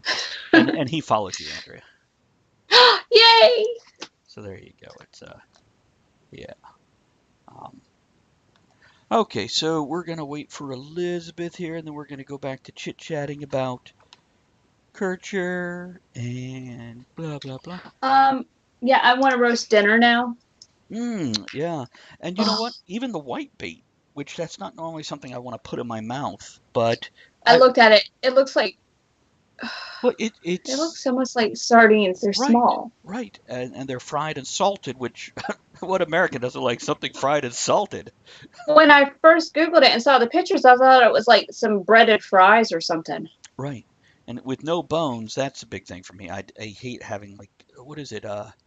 Trout has those little teeny splinter-like bones, and people are like, you want trout? And I'm like, no, I don't. Oh. Or salmon will have those, like, little cartilage pieces in them.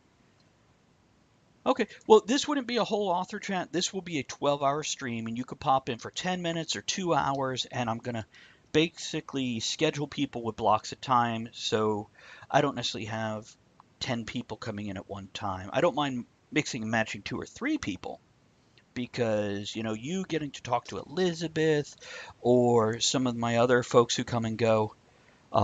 But yeah, drop me a message. You could say, I'll be here for 30 minutes or I'll be here for 2 hours, you know, whatever. Oh, and tomorrow, if anybody's into metal, we have Zola Mark of Pink Cocoon, a metal band out of Canada. Young guy, 22. He is on the ball when it comes to marketing and the passion behind it. Oh, yeah. And I have never actually met him or even spoke to him. So it's going to be an interesting show because we're meeting for the first time. But he really seems like he gets it, more so than me in some cases. So check that out, and we'll keep him on for at least an hour, just like everyone else, and possibly. Are we going to be playing some of his music too, or? He hasn't got me any. So I need to drop. Maybe he'll just sing. He might. Maybe he'll just play it. That'd be awesome. Bring out his guitar, absolutely. It's why not? Okay, Elizabeth, where are you? Let me know in the chat. I bet you she's turned off the microphone and she's just waiting for us to bring her in. It's let me go check Facebook messages again. Because why not? Yeah, well. No, wait a minute. She's still coming. She says almost there. Oh, she messaged me. Okay, that's good enough. As long as she communicates with one of us, that's all that matters. My phone's right here, so it's okay. Oh, wait. Actually, I see. Ooh, I got Jameson whiskey news in my email. Jameson, Ooh. I miss you, buddy. Celebrate the 4th of July with a Jameson hip flask and receive a free pair of Jameson socks. Oh my God. I need a Jameson whiskey hip flask and socks. I wonder if they're Argyle. That'd be even better. Oh my Do they goodness. have a picture of the socks? I'm pulling it up on my phone. Because, Walk around wearing the hip flask and the socks and be like, yeah. and nothing else. Oh my God. Oh, hold on, Andrea. Now I'm going to show this to Oh no. both you and them. Give me a second here. Look at that flask. Oh, I like that one. Now for everybody else here, let me pull this up so I can see where it's focused. Let that come into focus there. Look at that. That's really cool. That is an awesome flask right there. That's very Hmm. cool. Is that the hip flask? I guess so. Is it hip? Is it with it? Yeah. It's a bad joke. I apologize. It is hip to that jive, yo. I guess, since we have Elizabeth coming on, let me rearrange the screen again and put myself back in the corner where I belong. Yeah, I'm going to later, hopefully, actually it'll probably be Friday, I'm going to work on my layover, the overlay for my channel. Mm-hmm. So it'll be, which I always have live cat cam. Sometimes the cats actually do stuff. A lot of times they just lay there or sniff the camera. They don't cooperate. Well, you know what? Sniffing the camera is damn adorable. Except when it's goblin, because you don't see anything. It's just blacked out. You don't see anything. You know something else? I have missed dressing like this. With it being summer and everything, I've been wearing the t-shirts and shorts. And also, I've gained a lot of weight. So I have 12, 15 different vests. And most of them I can't wear and button them up. And it looks so much better buttoned up. This one here, this is like an extra large that when I first got it, it went, oh, it's huge on me, and now it fits. I miss it. I love this. I'm wearing my leather vest I use for my steampunk engineer outfit. So do you like it? Do you miss dressing like that as often as we used to? Or do you? Yeah, and my stuff doesn't fit. He cooks. I eat. I don't fit anything anymore. True story. All of it. But this one, see, it's nice. I like it. She's ready. She's ready. So add her in. Okay, let me bring her in. Bringing her in. Hold on. Adding people. Where's our Elizabeth? Here, Elizabeth. Hey, there's Ed. Should I add? Ed. You want me to try to add Ed in too? Does he want to come in? No, I didn't ask. I just figure I'll try. Let's just try. Why not? That picture gets me every time over. Let's see who answers. Don't tell me what to do. There's Elizabeth. Let's see if Ed answers too. Oh. And then I'll adjust the screen size. Hi, Elizabeth. How are you? Hey, I got dice in the mail. You did? From who? From a lovely, lovely lady. And Oh, you got that quick. And we'll see you when you get back. Hopefully your gaming issue. And I'm curious what kind of gaming issue. It's like Nice. a gaming emergency. So, okay, and no Ed, I guess. It's no Ed for us. No for Ed. us. That's right. See, I sent that Monday. Yeah, you did. So you have dice for the game.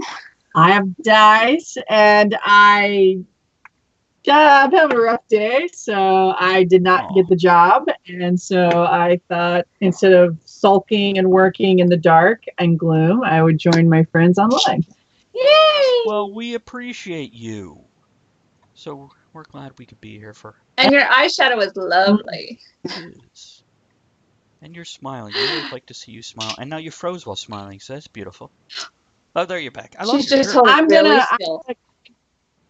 I'm gonna connect you to my LAN internet. Just give me a second. Okay. Okay. I saw that Ed is online. Yeah. Oh my God! What happened? That's a rooster. Hey, there you are. How you doing?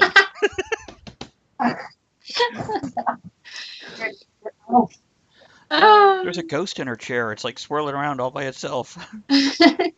That's Pickle Man. You just can't see him. It's Oh my goodness. And by the way, for everybody watching, the refill break I did, which is our pre-show with Kircher, William Kircher. You have a great one, Mike. We'll catch you again later this Bye, week. Michael. Drop me a message. Hopefully on Facebook. Friday. Yeah. But I'm going to replay that 5-minute clip we have of him when we initially. I didn't So know it was recorded. yeah, because he's like, oh, you can start now, and I'm like, it's actually a great idea. Why wouldn't I record the pre-show stuff in case there's just great bits I can take from it and create a montage video? You know, now that I think about it, listening to him talk, he did sound like American, except for a couple of times. Oh, every once in a while you hear that New Zealand accent kick in. And that's when I noticed it, because I'm used to like the American accent. Well, he also speaks proper American as opposed to the lazy, slouched language. That's why I asked him. I'm like, what American? You know, north, south, that's what? Very true too. Yeah. Because it depends. Like apparently Kevin, he thinks we all sound like foghorn leghorn. I say we do. Which I find hilarious. I want to hear him do Yosemite Sammy. Yosemite Sam. Ooh, I hates me a rabbit. That kind of sounds like cross between Mr. T and Hulk Hogan. Well, that's what Yosemite Sam was based after 40 years before they were around. Well, that's right. Yeah. You feel better? No. Oh. Aw. We give you group love hugs if you were here. I just really could have used some good news. You know, it's been a rough week. We like you. That's good news. Or not. Hey. Hard to say. Depends. I like that color blue behind you. I'm just going to return that entry. I'm going to redirect that entry. There we go. I don't think they wanted to hire me. They gave me an excuse that, and I totally did what I was going to test. Hold on one second. Wait. You're really skippy. Did you change your internet from wireless to wired? Or did it automatically on the computer? change? Yeah. I'm gonna test it right now. Okay. It won't turn off. Okay. I don't know what to tell you. And by the way, hello to Elizabeth. You're really, really skippy. Not catching. Have you tried turning it off and turning it back on again? Is it plugged in? Are you wearing pants? And by the way, to I don't even know how to pronounce that name. We're gonna go with Horks Dogola. Hello, good to see you. We are not blazing what 420 normally stands for, but I'll light a pipe. How about that? It's 4:30. I see. I need more lighter fluid. My lighters are out of fluid. It is. I'd give you mine, but it's a torch lighter. You see it. You just missed the actor from The Hobbit. William Kircher was on the show, and he left. He's so fun. A little less than a half hour ago. So thanks for popping in. But we'll have that up on YouTube, and of course, immediately after the show, it'll be on Twitch as an archive. So feel free to check that. Let me fill my lighter here. There we go. There we go. So you blaze up, buddy, and we will. I do not smoke weed. Does anybody else here smoke weed? No. I have friends that do, but I do not. Between the legality issues of my state and the prohibitive costs, it's no, I don't. But I don't give a damn if you do. So have a good time with it. Give me a couple seconds. Give me about a minute. Okay.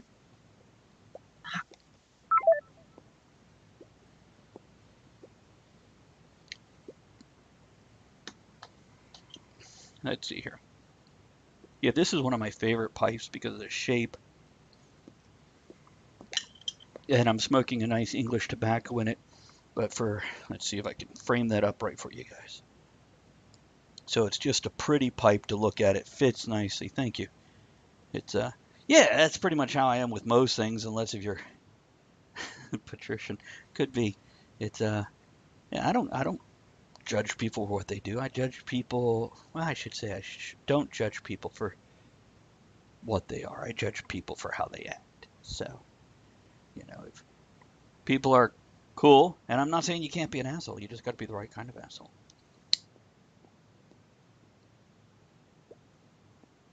There we go. There's a nice glow to the coals. That's lit now. Scanning some drawings for a zine. Nice. What kind of magazine are you going to be in? Is it yours, or are you throwing some free work at some folks for exposure, or you being paid for it? What's going on? And which magazine? Go ahead and pimp your shit just for a second. Which zine is it? Independent. Yeah, let us know about it. Go to, and if you want, post a link. I mean, don't spam the hell out of it, but go and put it up there. Let us see what you got and whatnot. We're always looking for, new cool things, creative people and whatnot. And who else did I see today? I was wondering I think the streamer's name is Tropical Jungle. I popped in his stream earlier.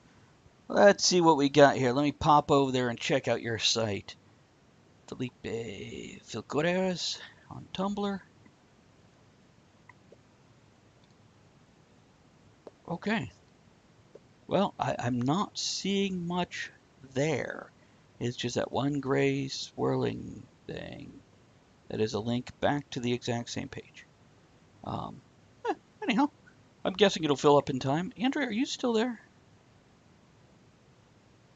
Did you just mute yourself because you're chewing? Yeah, because I'm eating crackers. Okay. You don't need to hear that shit. I know what that sounds like. That sounds like me going, oh! Eating crackers. You're on panoramic, Andrea, again. You and your sidekick over there next to you. That's right. You've got the whole range of screen. Oh, wow. That's how this see is. My lollipop axe and then the severed head with Google eyes. I was very surprised. Yeah, Felipe, this is how it does. We are on 4 days a week. Tomorrow we got a heavy metal guy out of Canada as our guest. Today we had one of the actors out of the Hobbit movie. Friday I am doing a 10-hour stream promoting my Kickstarter for my next 4 books. I'm an author. If you look below the screen, you'll see that shit. And thanks for the follow, man. Appreciate that. It's go ahead and follow my channel. It's kind of the same, but with gaming.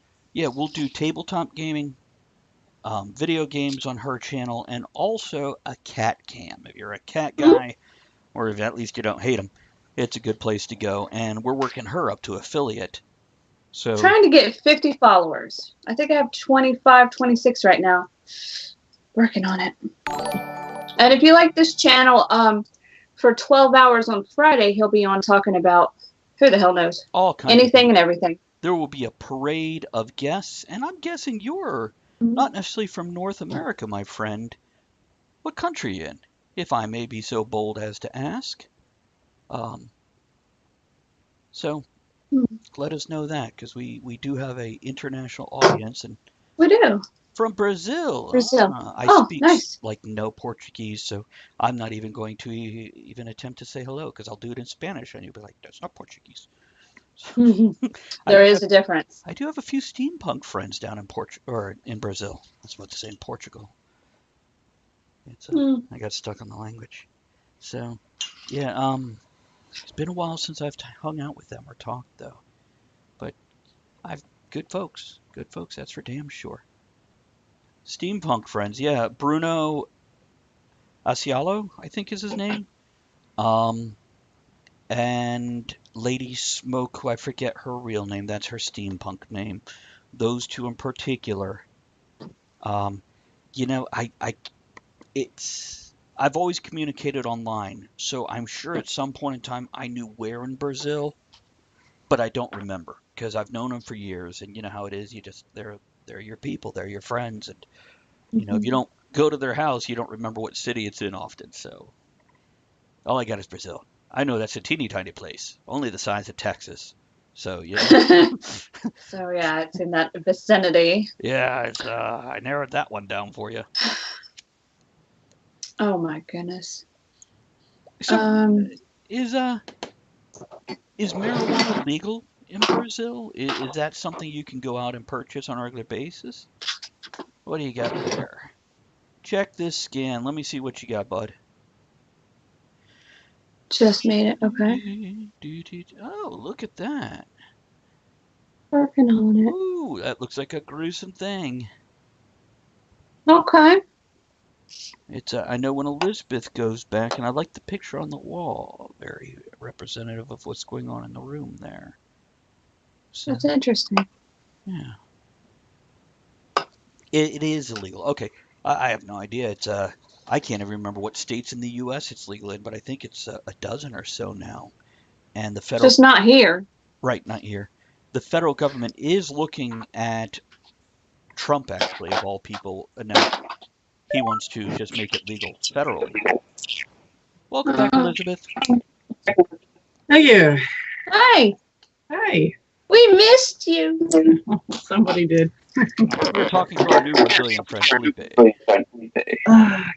What are we talking about? His drawing. And His drawing. legalization of marijuana. Ah. We're all over the place, like usual. Pretty much.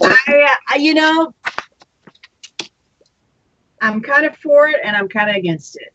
I'm for it in that, people should, they want to smoke, they should be able to smoke it. I'm against it in that children are going to smoke it, and it's been proven it interferes with the development of their brain. Mm-hmm. And I just don't like that. I think a stupid high population is easy to control. You're right there. That's absolutely right.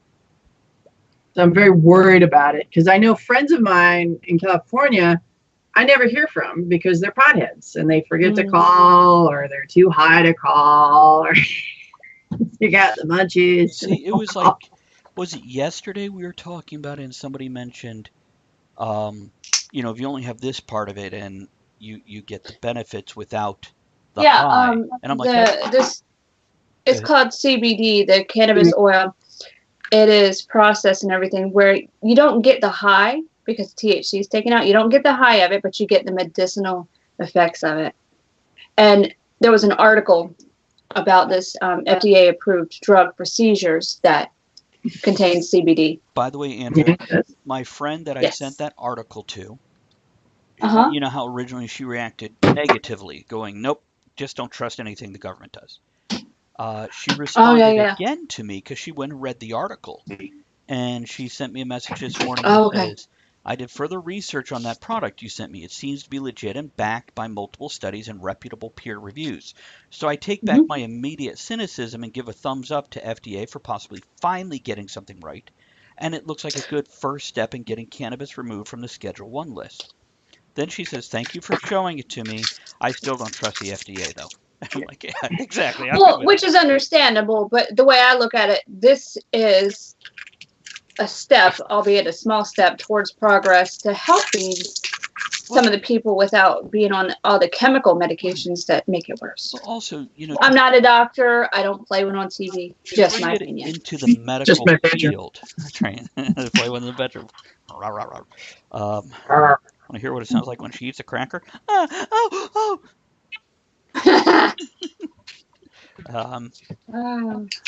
like a Muppet there.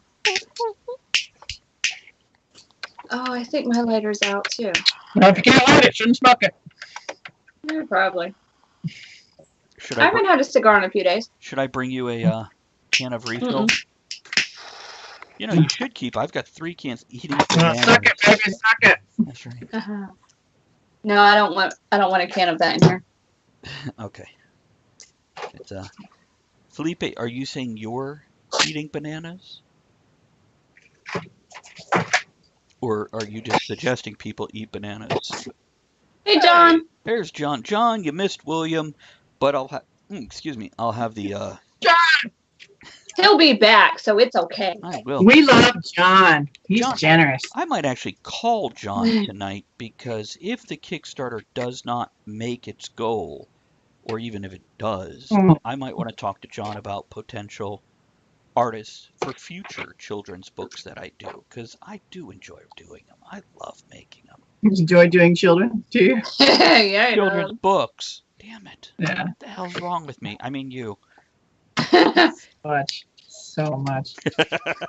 On both sides of that. Unhireable. No, you're I'll not. hire you. You're just ahead of your time. Yeah, you are. You've got scary concepts outside of the mainstream shit crap river that's out there. You know, I can't get hired for regular jobs. I guess I'm not a regular person. I don't know what I am. You're not. That's why we like you. All right, I gotta find my. a couple of things here. Felipe, I'll let you know. If you go down below the stream, you'll see my books on Amazon. You can see different covers and the art that I have. John, is your steampunk horse the one from Steampunk to Life, or do you have one of your own? Are you talking about a drawing or the physical object? And no, I haven't seen it either way, obviously. Otherwise, I probably wouldn't be asking this question, but I'm curious. And Is that a euphemism for something else? Yeah, it is. Steampunk horse. I mean, penis. On Facebook Conquest page. Give me a second while I go track down a link. I don't pay attention. I don't either. I don't go on. Not much on Facebook unless I'm tagged in something. I don't really go on it. My Instagram and Twitter automatically post to my Facebook. Popping over there now, John. I'm checking it out. Let's see what we got here.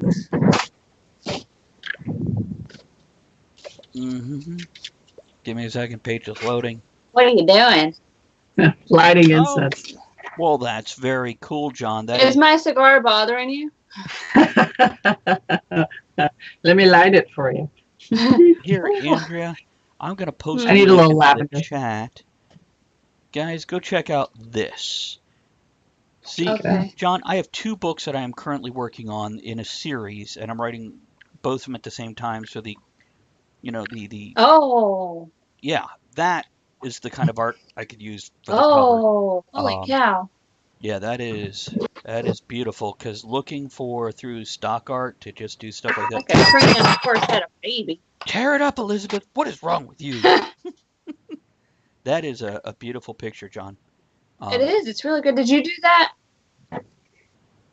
Yeah, that's actually a good question. I'm curious who the artist is because I don't see a credit for the artist either in the comments or in the picture description. So let us know who did that. Oh, there's the pencil drawing on the next Somebody's image. got peppermint puffs. Why don't you do Andrea sews? Why don't you do sewing characters? What? Why does it have to be drawings For the book. for the book? For a book cover. Are you talking about she can sew a book cover? Why can't you just sew the character or something and then take a picture of it? And it can be, pictures of the fabric. I mean, it doesn't even have to be fully 3-dimensional, just, fabric drawings. Does that make sense? No. I know what you're saying. I don't think that's the kind of look he's going for, but Oh, maybe for a children's book. yeah. For a children's book, I thought we were Oh, talking about. no. Forgive me, He I'm a moved little on. distracted by the chaos of my life. It's okay. He moved on. It's okay. Yeah, with I got the you. No, that picture- sounds cool. the picture we clicked on of John's, Mhm. it's a very beautiful comic book art style steampunk horse all out of brass with a female rider in a leather and brass and whatnot. Where is it? I On, put the our link chat? in the chat. I can send it to you via No, I know. Facebook if you like. I can get it. Okay. It said Casey did it. That's the one who signed the pictures that I got, I believe. Well, tell him it's wonderful, man. Tell him it's wonderful. Yeah, it's great. So, Oh my goodness. so what do you think of William there, Elizabeth? Oh, he's delightful. Isn't I would he- love to have dinner with that guy. Well, I think if we can bring him back Yeah. on, it will be less interviewee and more casual hangout. So I'll bring you on, and you can eat dinner while talking to him. I want some New Zealand food. Yeah, he's trim. He's trim cut, and he looked great. Yeah, he's a handsome fellow. He's a handsome fellow, and he's quite charming, and just fun to get to know. Absolutely. Totally agree with you. And I left up, a few of the links that I had up for him in case we decide we want to talk about him more. They do need to update his Wikipedia page. It doesn't have his latest movies on it. Maybe because a lot of them aren't released yet. Mm-hmm. Well, maybe. Like Axiom, I don't think it's released. Oh, and Elizabeth, I wish we could show you the lake. I think you... as a filmmaker. Yeah, you would watch that film and go, wow, that is good stuff. She would need a cigarette after it. You'd appreciate the art in it and the work in it and everything. And it's only 12 minutes. And, maybe when I look at doing that independent film thing that I was talking about, doing a show with just independent films with yours and a few other people, that might be one to bring on and then have... Absolutely. Simon, I believe it was. Yes, Simon. On and we'll have to bring on Date from Hell. Bring on what? That's the one I'm associate producer on. Oh, yeah. I want to have the director. Chris, thank you, man. I really appreciate that. Now, if I can trouble you for one more thing, go share it on Facebook or Twitter or whatever you have. But Excuse me. So important here. Type out a line or two of why people should support it instead of, oh, here's a great guy going, I love this writing, or, he's supporting literacy, whatever it means to you. Then again, if you're only supporting me because you know me, well, there we go. You could do that. Nothing wrong with that. This because I know him. That's all. Whatever. But yeah, give people a reason because remember, your friends will do it. $20 is $20. That's right. Elizabeth, did you want to bitch about your day, or do you want us to totally distract you and take you away from it? No, because I'm going to go to writing, and I had a good night last night writing, and I don't want to give that energy any more attention than it is. And I am slowly eating. Internally, I'm eating myself alive about it. So, we'll try to distract you and pull you out of that. It's with talking to William, where he mentioned that he works for fun. I thought of you and me, where every day we're doing something towards our creative endeavors, and we're working, and we love it. And when we don't do it, we feel like something was missed that day. I'm good at teaching, but it doesn't fulfill me. It's at this point, it's torture at this point.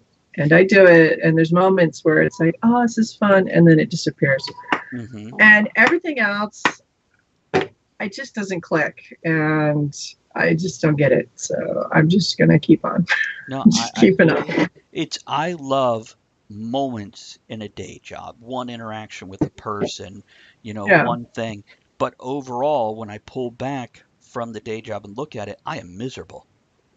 And I hate it. I get. Well, that's what they do. They do call it work. They don't call it play. So they're very honest. Then again, writing a book is work.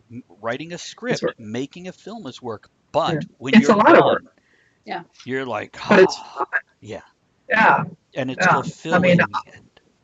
You'll lose a whole day when you're writing or drawing or marketing. When you get to work, you look at your watch. I was watching, again, and it's a fantastic screenplay, A Stranger Than Fiction. And if you've never seen it, I highly recommend it. Is that? Who's in that? That's Emma Thompson, Will Ferrell. I thought it was Will Ferrell. I didn't know. I've heard of it. Oh, you would love it. She's a writer. This man begins to hear a narrator narrating his life. I have seen that. That is a great flick. It's fantastic. I was really encumbered just before I jumped on, trying to pull myself out of this funk, when she's got this masterpiece novel that'll change history, but she's tormented because she realizes that she could kill this person by finishing it. And then she wonders how many people has she actually killed. It's just what a dilemma. It's beautiful. It's one of my favorite parts.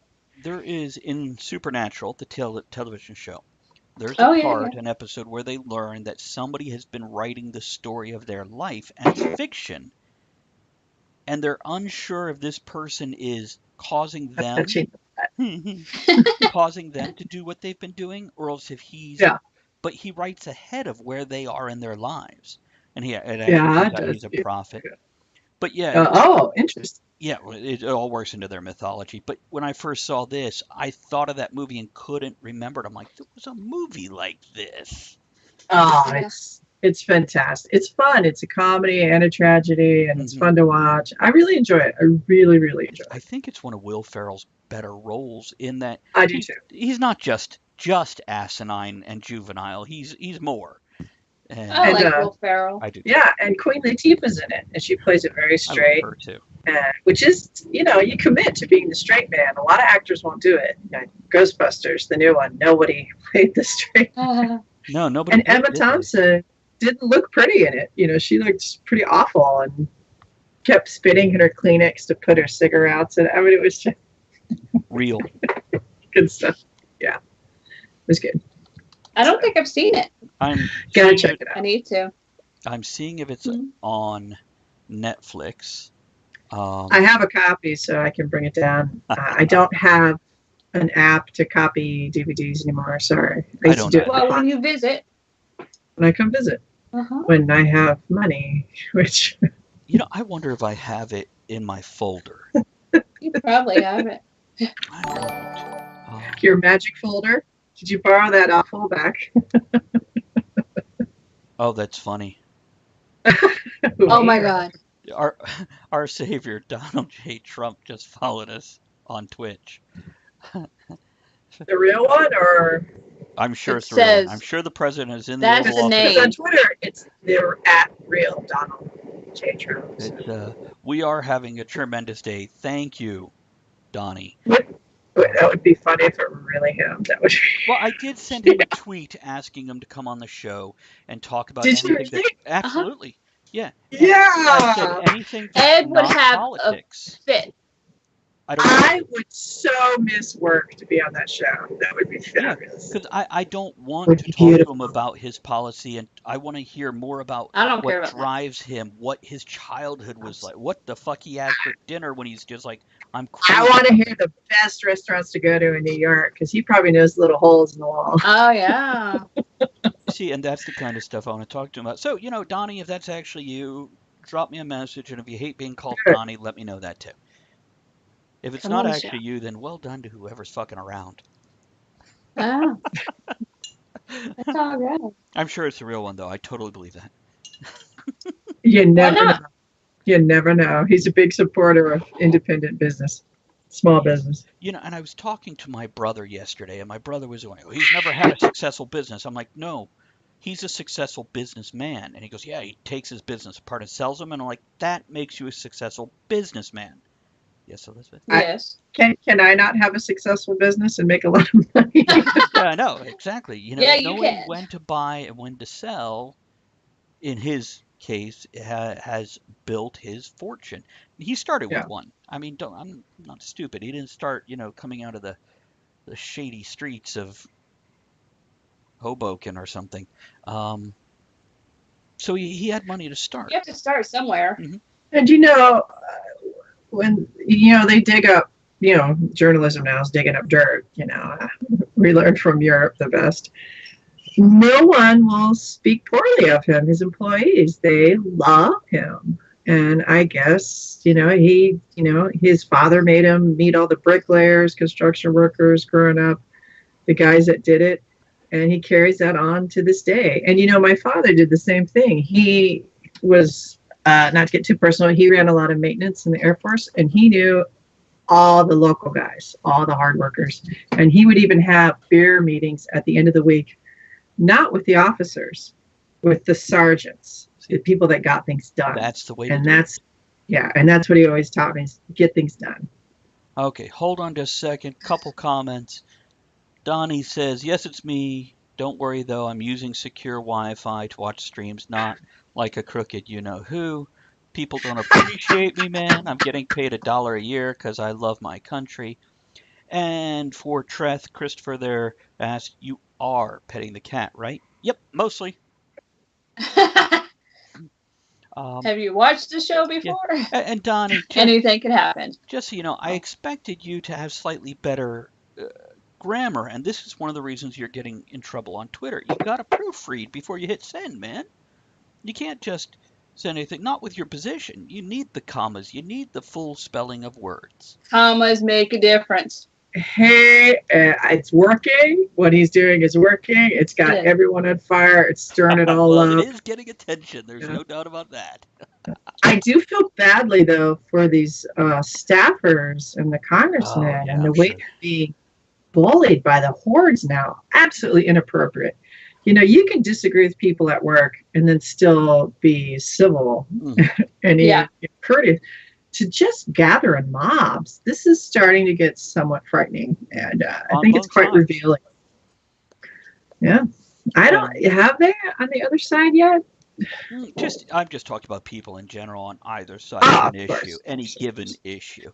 Talking to my brother yesterday, where he mentioned, oh, he does this and does that. I'm like, you got to understand, a lot of the stories we get are sent by the other side, and it is a very is Donald throwing his own shade upon himself, or is it others? It's probably both. But you got follow the money. You and I always talk about that, all three of us, Yeah.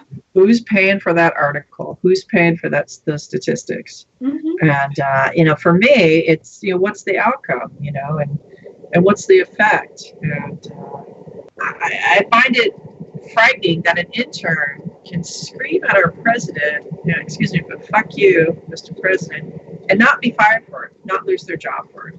She needs to be removed. If I did that at my job, I would be fired. Right. Yes. And by the way, Donnie then says, listen, young man, I'm on a break. I'm on Twitch to unwind, not get grilled for my grammar. Dude, I'm getting paid $1 a year. Give me a break. But you got to be able to take the heat. That's one thing they say about Donnie is, you just can't take it when somebody criticizes you. And I bottom line don't believe that. You have gone through We love you, Mr. President. Don't take offense. We love you. You keep going. But I'm going to give you a hard time as much as I give anybody else. Keep on keeping on.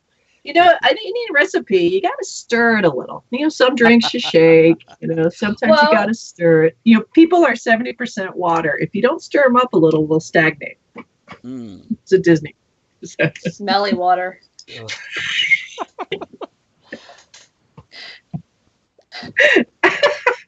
Yes, we are. That's great. And by the way, the name Our Savior, Donald J. Trump, that's fucking hilarious right there. I don't even know what side of the fence you stand on there. But either way, it doesn't matter. No, it doesn't. Because you seem all right, so you can go ahead and follow my channel too. Yeah, as long as you're on the American side. You know what, Donnie? I'm going to be self-centered here, and let me also throw this in. You like to support small endeavors and businesses? There's a Kickstarter. I'm close to my goal. It ends Friday. There you go. Check that out. Every dollar helps. Every share helps. And worse comes to worse, even if you don't want to throw that dollar, because that's all you make a year, at it, go ahead and just share it on your Twitter. Let your people know. A smarter populace is a more informed populace. That's very true. Do we have? I think it's a more peaceful populace as well, too. I think so, because I think in ignorance is anger. I do Because too. you lot see a of smaller times. view and you have no understanding of other points of view. It's true. As you expand your knowledge, you realize how little you know, thus you're more understanding. Well, you listen a little. It's true. Or even, and you get into the comfort of, perhaps my opinion is wrong, and then you start analyzing and thinking about it, and you realize it's not an attack on you personally, but maybe perhaps your reasoning or your rationale, or, it's okay to be wrong. Where's Ed when we have Donald J. Trump? Talk about. How come Ed's not here right now? That would be great. So anyhow, He's busy making America great again. he is.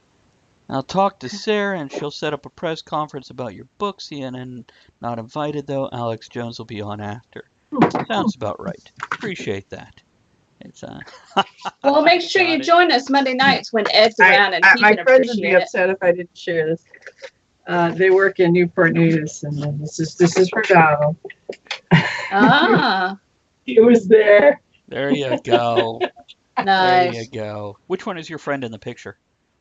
I don't think she's in there, Oh. and she'd be upset if I pointed her out. So she will. Oh, wow. She took the picture. It's Just- okay. Point straight at Donnie and go, that's her. But it was Newport News shipbuilding. Shipyard. Yeah, nice. That was good. There we go. Yeah. This country is full of people who build on the ships. It's It's one of the last foundries on the East Coast. They can Mhm. actually pour an entire engine for a sub in there, wow. mold it. Yeah. Wow, I can't do Impressive. that here. Not that I've tried. We could pour little molds. Give me a weekend. We could build you a kiln. We'd get a rocket. No. Suddenly our backyard is under government surveillance for everything. Well, maybe they'll mow it, so then it'll be okay. Come on in and mow. You know, I've been so distracted with just trying to get a job and make my rent this all summer. I didn't realize next week's 4th of July. Can you believe that? Time flies. Oh yeah, I guess it is. Time to hang my bigger flags. I have flags everywhere. Play the national anthem, God Bless America, and a song of my choosing every half hour. Would that be God Save the Queen? Not on 4th of July. Any other day is okay. We're allies. Oh, and Sweden won today, 3-0, and they killed Mexico. And Mexico scored the 3rd goal on itself. Wow. And by the way, good old Donnie there That's good says 1776 will commence again if Ed is not here in the next 3 hours. Yeah. That's right. It's Where is Ed? I don't know. Ed He had something to do. That's why he couldn't be on. he had a job Did interview. he have a job interview? He did. That's, Yeah. I hope he fares better than I am. Yes. Yes. We've all had things going on with jobs this week, haven't we? It's Mhm. I mean, you, me, and Ed at least. How'd yours go? Did you hear anything Oh, back from yours, Travis? I've got the job. That's the bottom line. Here's the deal with that. They're looking for warm bodies to fill slots, and then they'll weed out the crap. It was two contingencies on any of us in that room yesterday to get the job. Pass a background check, which mine is clean as a whistle, and pass a drug test, which mine is clean as a whistle. So I've Really? got- They have a drug test? yeah, they make you sit A there lot for of 10 minutes places with a do. swab in your cheek while they talk to you. Also, it's saliva, huh? And I went in there and I said, the job I'm applying for is in this facility that's a part-time flex position. What I really want is these other jobs that I applied for that I haven't heard back yet. And he's like, okay, hold on, let me put you on that list. So I think he basically went, Good for you. yeah, fill out what shifts you're available for. And I think it's just kind of another in automatically because that's the facility, that guy who was doing the production, what do they call it? Whatever the hell I went to. This is Pimping? Porn video? what do you call when you go in and you watch the shit before you get the job? Like the Orientation. orientation. Orientation. Pimping. I don't know. It's been so long. I know. That's why I couldn't remember it either. So I think I might get the job I want, which is closer, pays a little more, and etc. Congratulations. I really hope you get it. Well, what I really hope is that in the next 24 hours, the Kickstarter shoots up to $12,000 or $20,000, and the Twitch channel explodes, and we have 10,000 subscribers, and then I can go, nope, I don't need that job. I'm good, thank you. But That would be fun. it would be, That would. because then I'd be able to help my co-hosts out too. I got a job offer. Oh, Did you want to tell her about me? Yeah, I get them sometimes. Yeah. No, it's from a newspaper. Oh, But it's in Newport News. That's too far away. I can't drive 3 hours for a job. can you do it from home? No. What is it? What was it? Like what I was doing at the other paper. Okay. Multimedia Okay. stuff. Are you sure? Did you ask? Yeah, it's there. Sorry. Oh, it's all good. I That's get a them long from time to drive. time. Yeah, I get them from time to time from different papers. So, it's all right. There you go. It's I guess I can close down the stuff with William Kircher. I think I'll pull it back up if I need the info. Oh. Mine was, thank you for taking this test that took you a week to do. Please feel free to try again and waste another week of my life. I'm not ready just to do that. So what was the test? I had to basically write a training video and outline the other lessons. And, They can't use your idea, can they? Your ideas that you submitted? they've already done them. It's fine. It's Overdrive, fine. how are you, man? Good to see you. overdrive. Or But, I don't know yeah. how we are. But yeah. Thanks for Who popping knows? Who knows?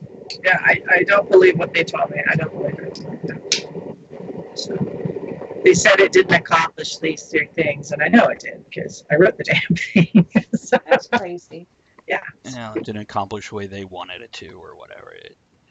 They have something in mind. That's all it is. Well, I responded proactively. I said, look, I'm very accustomed to receiving feedback from producers and making the changes so the product meets their needs. And I'm up for the challenge. Let's do this. Thank you for your time and consideration.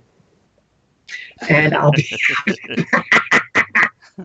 Did you just draw that into the email and you just take a picture of yourself doing it? I typed it like this. Yeah, you did. I will give it one more shot, but I'm not gonna. I mean, because yeah, I might be. You never know. I'm open-minded. I'm not perfect, but I mean, when you clearly define what you did in the training lesson, and then question exactly the definition, come on. Well, that's I think where somebody's friend got hired. Oh, that's possible. They just had to put the job out there before they can hire the person they already had in mind. That is And quite sometimes possible. people won't hire you if you think you're going to be competition for their job. Oh, see, I've always been the idiot that will hire people that want my job. Because those are the ones that are going to work hard. Always at the hire job. someone smarter than you. And hire people that want your job. Because that's how you Otherwise, move up. nothing will get done. Oh, if you're irreplaceable, you never get promoted. So hire your replacement. Did that not work? Well, no. You have to have Oh, you got to do it after. shout out before the So. Let's see if I can get that to work. Just shouting now. Yeah. Don't tell me what to do.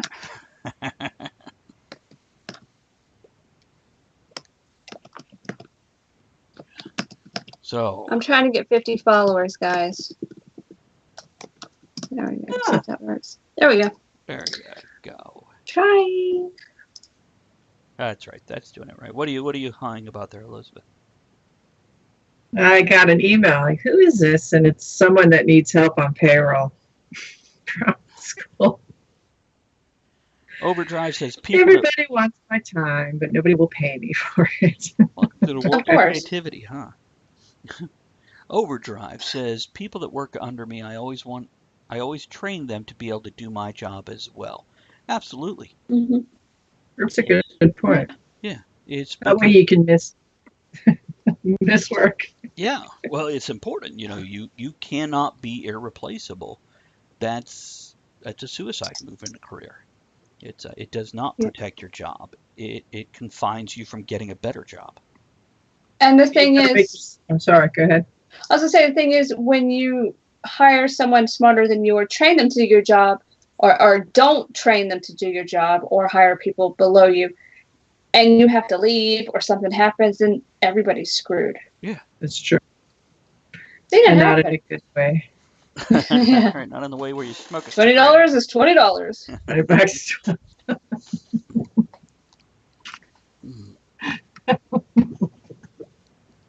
Yeah. Overdrive can't miss work. Better be near death if you call out. Well, you want to make yourself valuable to work too, and you want to make yourself, with as many skills as you can, especially while you're there, and learn from it. Yeah. Well, your next job, you could do something different, more, whatever. Yeah. Well, and the thing is that I've seen in my career in retail and everything, the people that work get given more responsibility at the same pay, and the people that don't do anything, they're just allowed to not do anything, and it falls on the people that actually work, which is not how it should be. No, that's poor management right there. Then the people that work and do everything, they get so burned out and they leave. Mm-hmm. It always seems like the worst ones never leave. Like the ones that are the worst, they hate people, they're horrible at leading people, they have no empathy for people, are in charge. And they usually get paid more or better pay, and it's just, that's not right.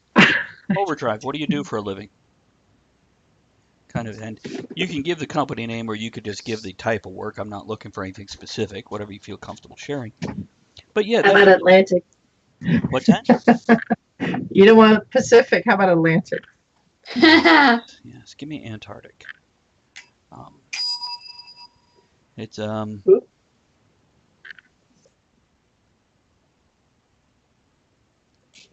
we're watching you ding your bell. Yeah, again. You can ring my bell. Ring my bell. Offshore maritime construction industry where you better be tough and not wear your heart on your sleeve. Yeah, well, boy, you're going to have a tough time hiring from the current work pool, aren't you? If you don't want people that don't wear their heart on their sleeve. That's something that's become a American standard nowadays. It's true. It's hey, there's Kennedy. Good to see you, buddy. Hey, Kennedy. Kennedy, I'll have that interview with William Kircher up, and but you missed him. He was in the first hour, and he was a great guest. Thank you, Kennedy. Appreciate that. At 19, it's awesome. I made coffee and put it in the other room, and I skipped the break because we were in the middle of talking. Does anybody need a break, or is everybody good right now? Just go get your coffee. Good. Keep talking. I'll be back. Oh, I should have said, get me something to drink, but oh well. That's alone at last. You could probably yell it. He'll hear you. Probably. Well, you are running low. Mm-hmm. That's horrible. Now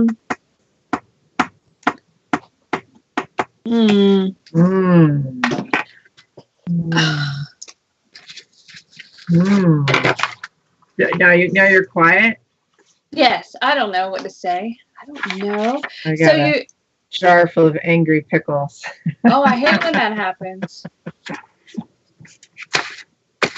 Yeah. Oh my goodness. Yeah. Back to writing tonight. Gotta get it in. So maybe I'll just go plow straight for a couple days and just get some sleep and wake up and join the show on Friday. Just ignore reality for a while. Yeah. Might be good. Might be good. Although the World Cup, you don't get to see that glorious competition. It is fun to watch. How many more games are there? Oh, it's another week and a half, I think. So there you go. It's been like 3 games a day. I mean, it's been a lot. And in the last couple of days, it's been 3 slots, and then you get to choose what game you want to watch in each slot. So. Oh. Wow. Germany lost. It was tragic to Korea. So tragedy. So who's still in it? Do you know?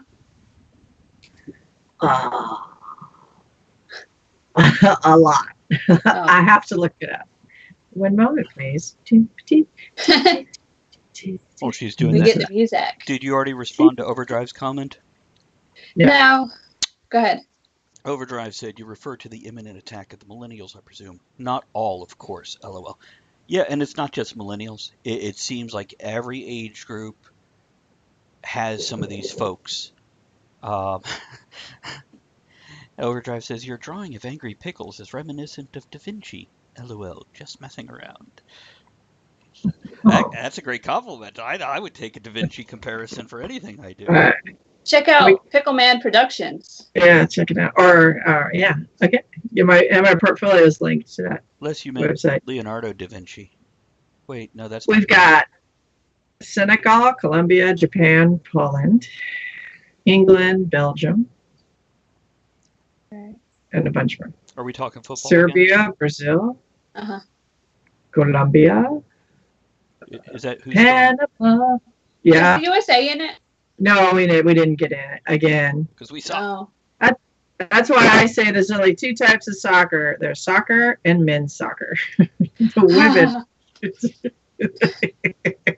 Where's Felipe? Brazil's still in it. Felipe, are you following the World Cup? Yeah, Brazil, they just won today. Nice. That's awesome. Nice. I was watching it against Serbia, I think. The only time I actually see it on TV is when we go to the Mexican restaurant down the street because they have cable and it on TV. So. See, I know other people have bitched about the World Series not actually being a World Series because we don't have all the countries competing. And I don't know why other sports haven't pushed in that direction and tried to get other teams across the world into their sport and to compete in their big game at the end of the season and whatnot. Let's see. Baseball's expensive. Every sport is. Well, I guess, yeah. When you got 40, 50 people. We call it soccer or football. You just need something to kick around. You can use a ball as a goal. Overdrive says So you're not. Sorry? Overdrive says you're not far off base. Sadly, the West has succumbed to identity politics and raw feelings with zero logic or reasoning. That's my personal take. I don't think we're going to argue with you on that one. I think we kind of spot on. In regards to what? The millennials, people wearing their hearts on their sleeves, basically using one thing as your identity and having nothing else and that kind of thing. It's true. What, Kennedy? Passing pubs in New York City with TV and windows and people are standing outside watching World Cup. Nice. Yeah, well, there you go. We don't have that here. The cows don't have TVs that we can stand and stare at. Let alone Wi-Fi. No, I think Overdrive, I think we're with you on that one. I succumb to identity politics, which that's your social justice warriors, who just, and raw feelings, zero logic or reasoning. Yeah, just knee-jerk reactions, post it on their social media, and wait for the next fire to pop up to scream about. Exactly. And it's without focus and it's without real thought. There's a lot of things to be concerned about, and it's very distractionary, and it's a false sense of, upsettedness, Mm-hmm. It's fake. It's fake. If you're upset, if you do stop, how about not being upset and join a service organization and actually make a difference? Actually make a change. Don't just demand the government do it for you. Get off your ass and go make a difference. Go raise the money. Go build that bridge. Go save that water. Yeah. I have done that, and it was the best decision I ever made in my life, was making a change. I've helped almost end polio. There you go. Almost wiped it off. It makes a difference to do something for yourself to help others. Yes. I'm not saying you got to go out there and save the world. Right.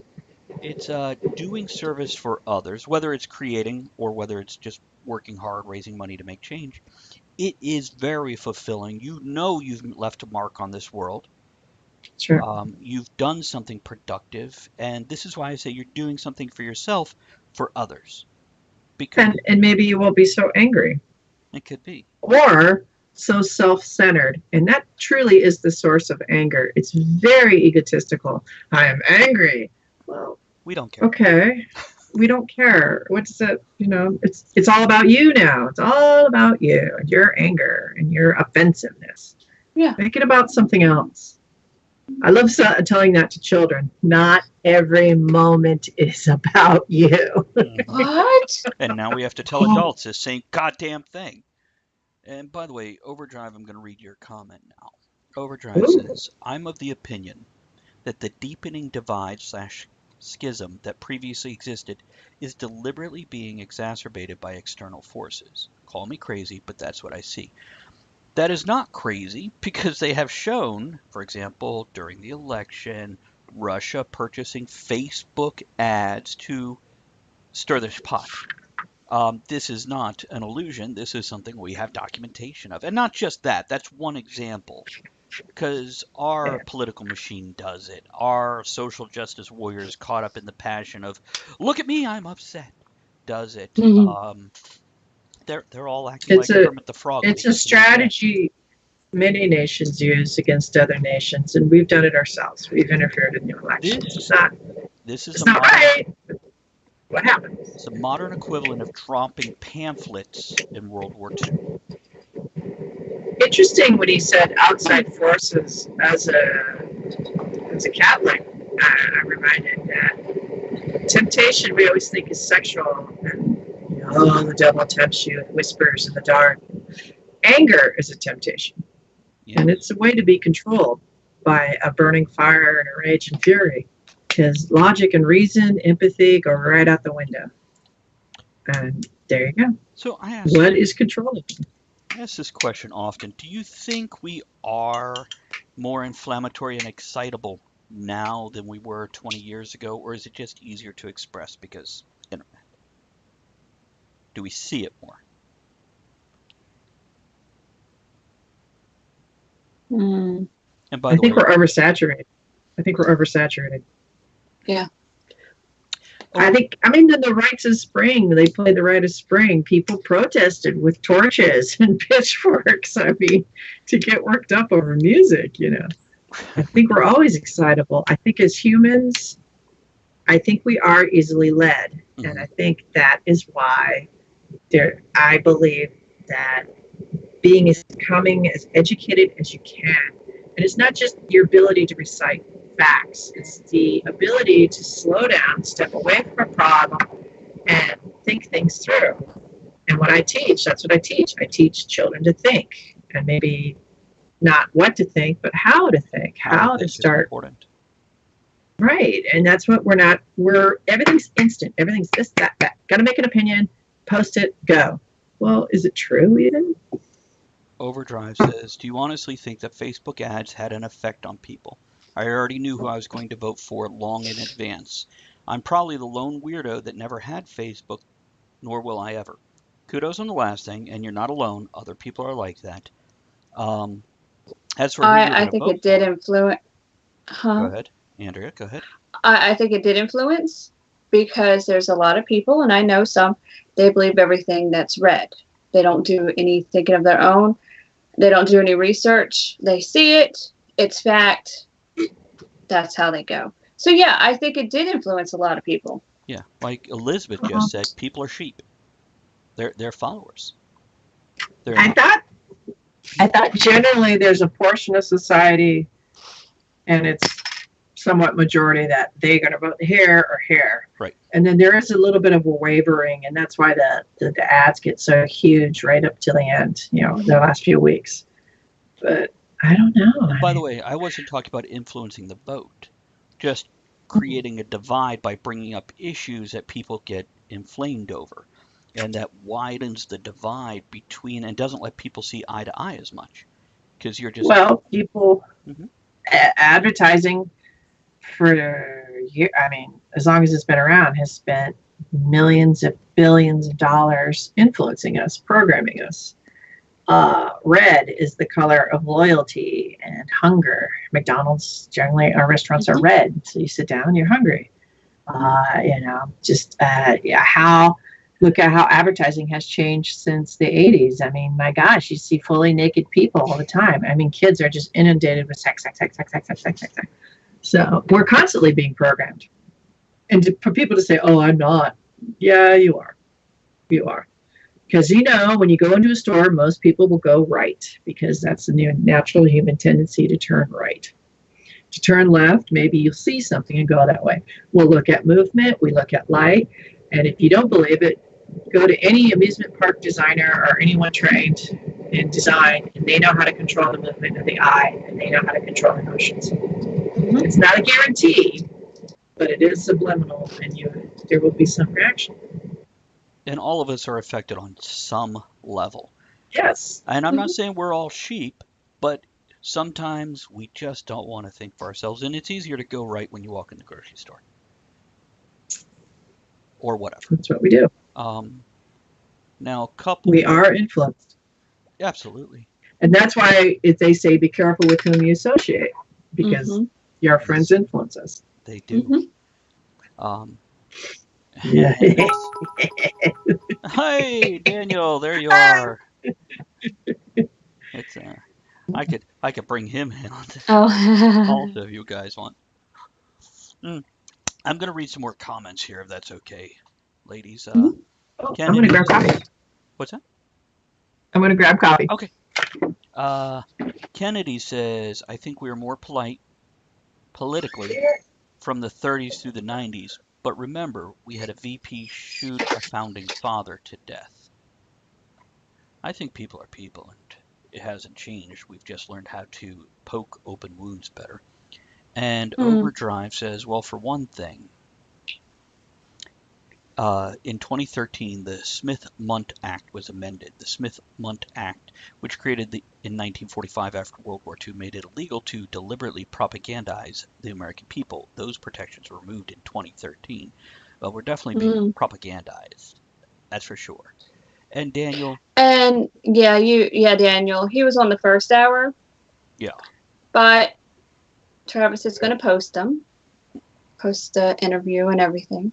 Yeah. Well, it will be available immediately after this show is completed. It'll be available via Twitch. And then tomorrow I will have just the part with him up on YouTube as well as the full show per usual. So, and just for anybody watching who goes, what guest? We had the actor from The Hobbit, William Kircher, who played Bifur the Dwarf as well as did the voice for Tom the Troll.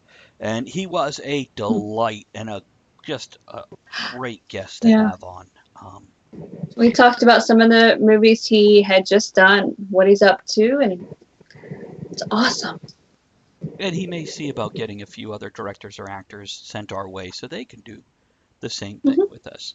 Because that's a good time. And that's how. And he talked about food. Yeah. I'm very hungry now. Yeah, well, that's something we do enjoy here at the tavern. We enjoy a good meal. And, a little too much, I think. Yeah, I know I do. I'm trying to curb that and eat smaller portions. That ain't working so well. Speaking of which, Andrea, what time am I cooking our Indian food tonight? I don't know. Whenever you cook it.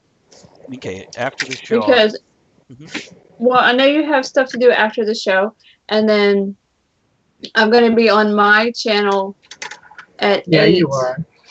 8 to 10. So. Which, by the way, did you post your link again for your channel? We're trying to get Andrea up to 50 followers so she can be an affiliate. So if everybody would kindly go follow her channel, we sure would appreciate it. And I'm going to have her post that link right now. And let's see here. And mine is mostly video games during the week, and on the weekends it is tabletop roleplay, D&D, and Marvel Heroes, where it's a group, and it may be expanding. We may have another game coming up, so we'll see. Which will probably be alternate Sundays for the current D&D game.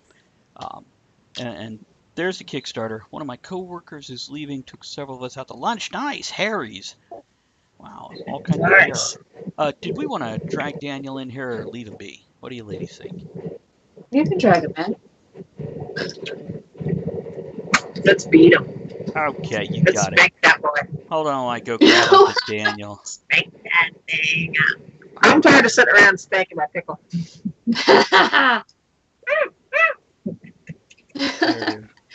That's a different kind of show. There we go.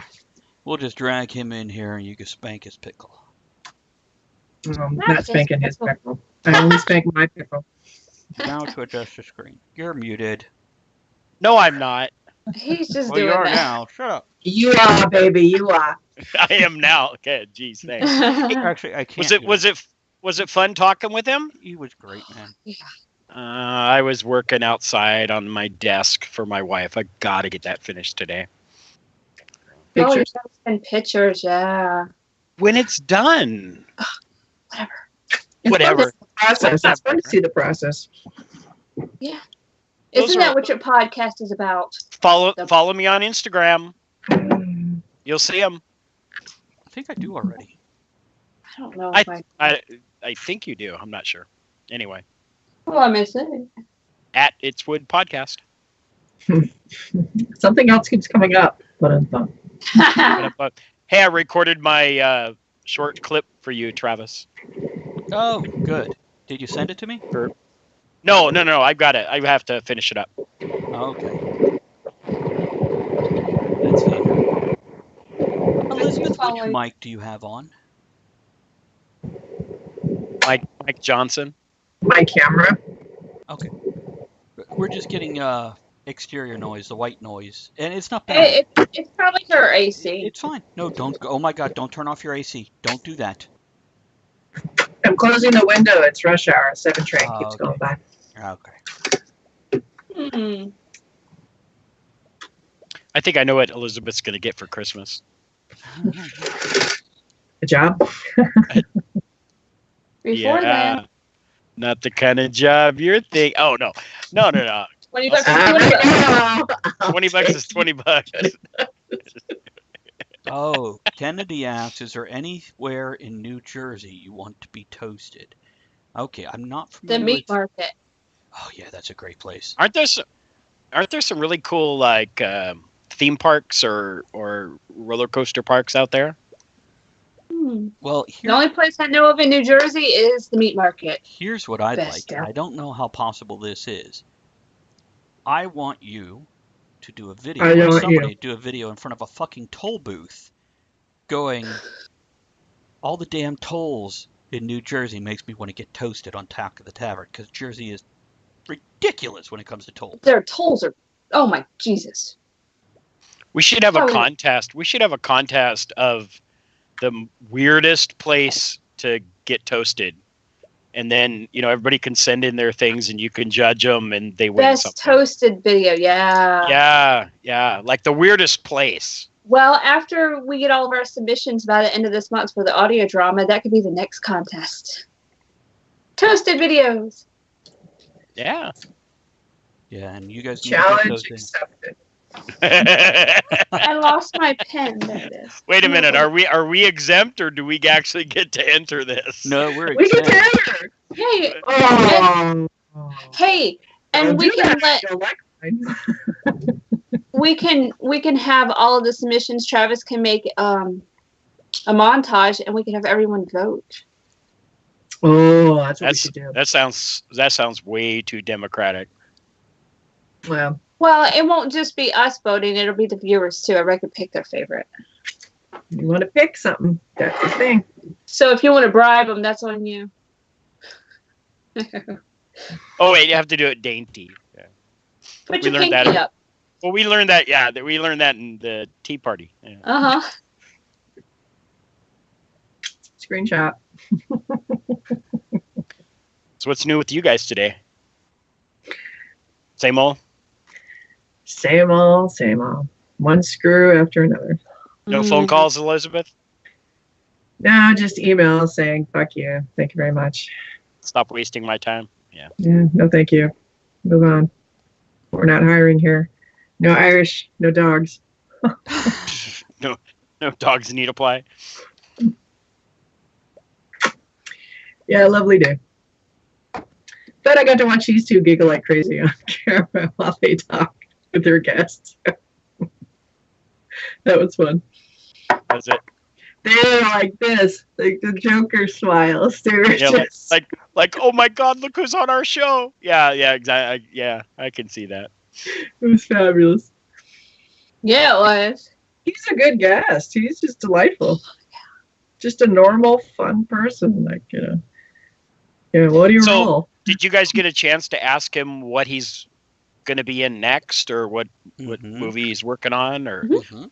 Okay, all right, cool. Because that's like the only question I would have asked him. So I'll check it out when you post it. I'll watch it. Oh, we talked about everything and food and stuff. Food. Awesome, good fun. Kennedy has said that he might be able to do some of those videos I asked, and he's going to stop Yeah. by a book signing, and then stop by a writer's group. You know what, Kennedy? Get your writer's group behind you and go, this is Joe Kennedy with the so-and-so writer's group, and we're all getting toasted. And then have everybody say in unison, talk of the tavern. Group shots are awesome like that. And by the way, he says, mysterious bookshop. Elizabeth might know it. She knows everything. I don't. I can look it up. Smile and nod. Smile and nod. Smile and wave, boys. Penguins of Madagascar. That's a great movie. Oh my goodness. Mm-hmm. Oh, I started watching a show today. It's How to Commit Murder? Or How to Get How Away to with get away Murder. with murder? Yeah, I saw the first episode. Oh my god, it's pretty good. yeah, it is. It's good. She dies though, so it's not that great. No, no, just kidding. I'm just kidding. I'm just messing with you.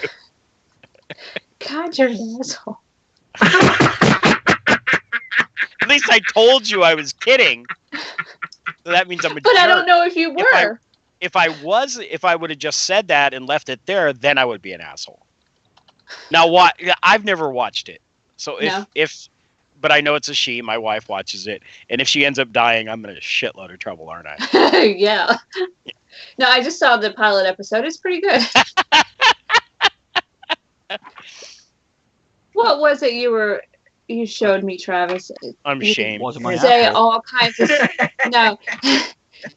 Something about kids. You could say all this stuff about your kids, but you say asshole one time, and that's what they hear, or that's what they say. Yeah, you can What ask was- them to say, like daddy or mommy or whatever 100 times and they won't. But man, you say you stupid motherfucking cocksucking asshole one time. That's all it takes. One time. Oh, Oh, sure, you wear feathers and underwear and walk down a runway, and you're a Victoria's Secret model. And when I do it at Target, I'm asked to leave.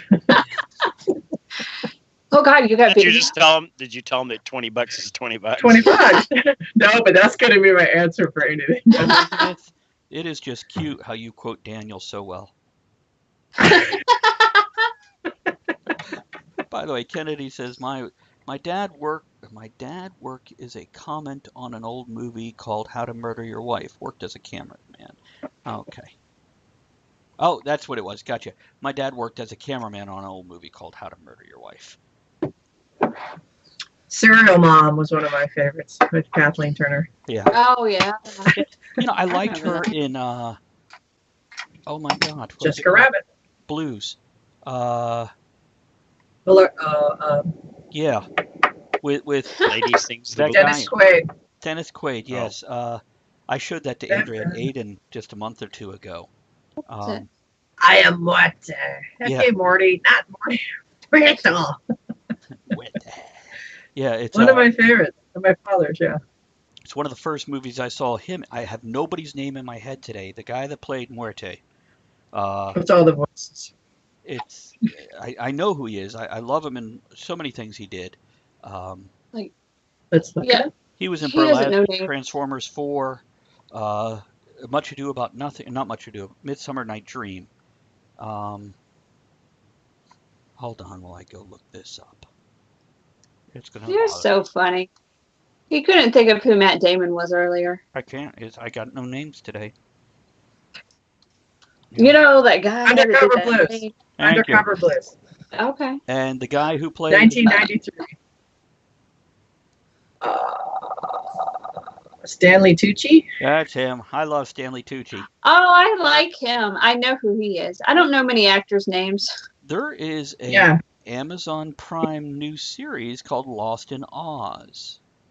Oh, it's animated.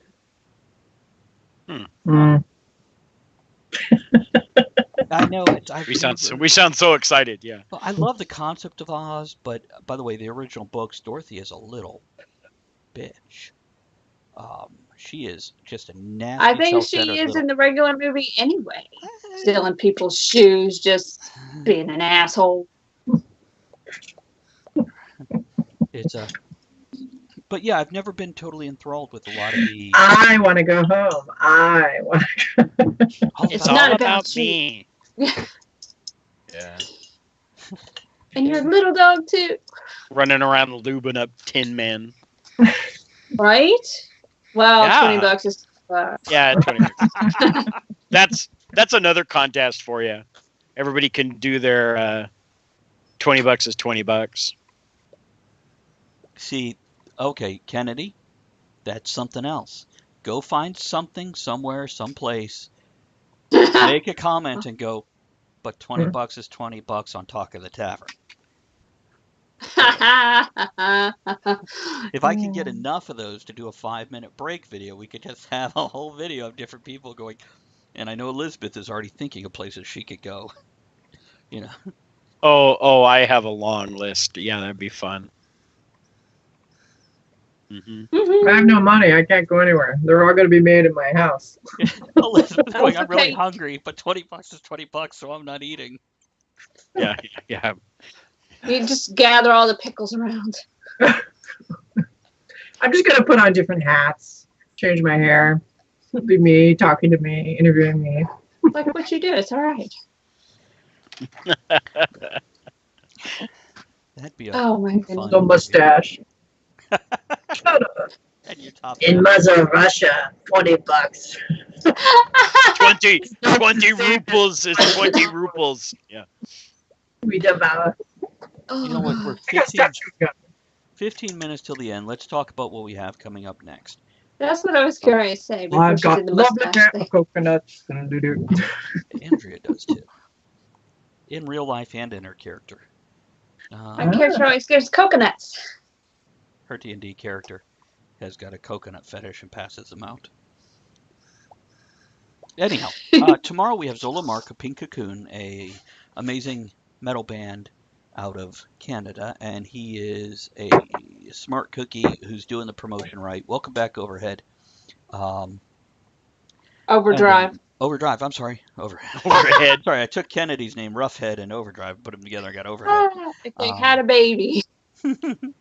And then Monday... That's like celebrity couple, isn't it? Yes. Except without being a celebrity. Yeah.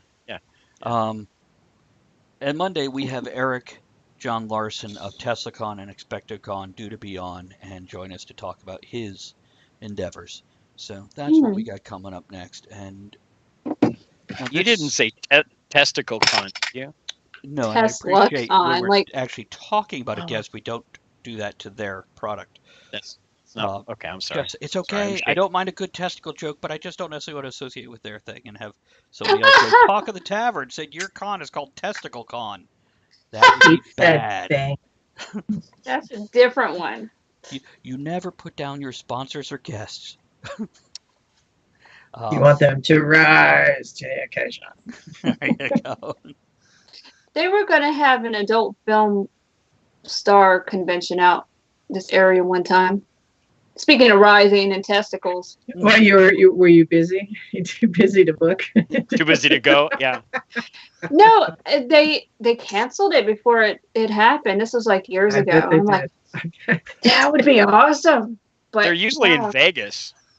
We were going to do I was going to sponsor it and actually be a part of it. Sponsor it and take part. We were going to do a naked swim across the James River. And, I wouldn't want to get in that. It was for charity. That one got shut down. Water? I think we interrupted Travis. That's all I had. Sorry. Oh, you were done? Well, what do you got on? What do you got on Thursday? Zola Mark of Pink Cocoon from Canada. Okay. Tomorrow. That's tomorrow. Friday, I am doing a 12-hour stream where I have people popping in and out. So, Elizabeth, Daniel, if you guys are going to pop in, let me know so I can schedule times either together or apart, depending on your behavior. And if you need separated. Don't make us separate you. And then Saturday, on Andrea's channel, which, Andrea, if you want to post that again, we have the superhero role-playing game that we're playing. Going to be on from 8 to 10, I believe. And somebody has dice for that now. Yes, I do. Which dice do you get? Show us your dice. I know. I got a big red 20. Okay. And then a nice 6. Mm-hmm. And then again. It's a percentile. That's a 10-sided. It's the other 10-sided. 8. 6. And then a nice little 4-sided. Do you have an 8-sided? Yeah. Yeah, she showed an 8. I showed it. Oh, I missed it. I'm sorry. I must have blinked. What about a 12? You got a 12 also? It's like the cheers. I think I forgot to send her a 12. I'll roll a 20 until I get 12 or under. Roll 2d6 and get a higher average. Oh, look at that special. Oh, fancy pants. 10-sided dice. The dreidel dagger 4-sided dice. Oh, nice. It was a Kickstarter project that I remember when that came out. Yeah. Yeah. And by the way, cool looking dice. Overdrive says, I'm sure an adult film star convention would be full to the brim cornucopia of wisdom leading to much personal introspective thought. Yeah, I have a few friends that have been in the industry and got out of it because apparently, not even relating to the sex, that is a cutthroat, dirty, filthy, scumbag-filled industry. It is.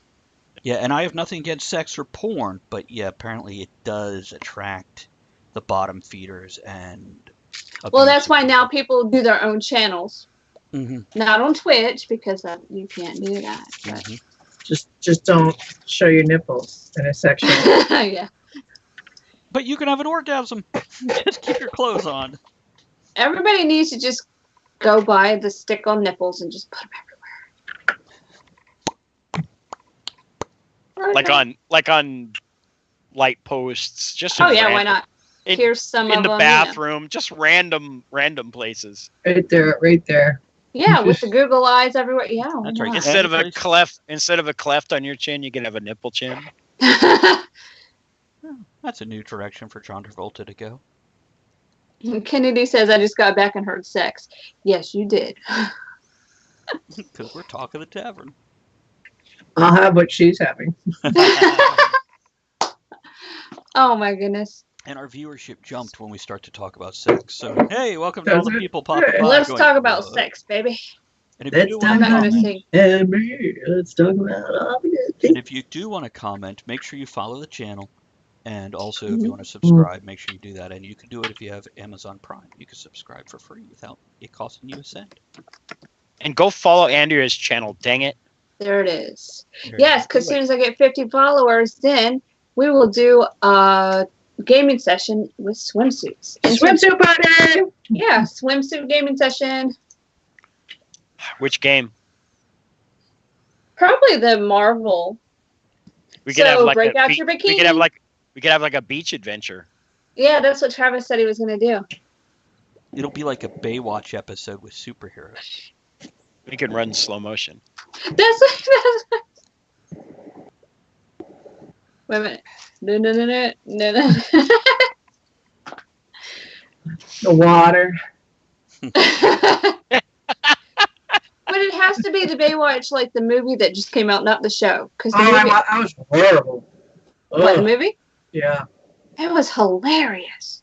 Really? I thought it was funny. And maybe I was just too sober. With The Rock?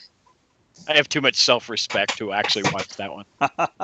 What? Oh, we love Baywatch? That and Chips and 21 Jump Street. They're juvenile and bunch of dick jokes, and Dirty Grandpa is right in there too. And by the way, Overdrive says, from political information to Amish orgies, we've got it covered, huh? Absolutely. Oh, yeah. Welcome to the tavern. Just like being in your own personal pub, we are all over.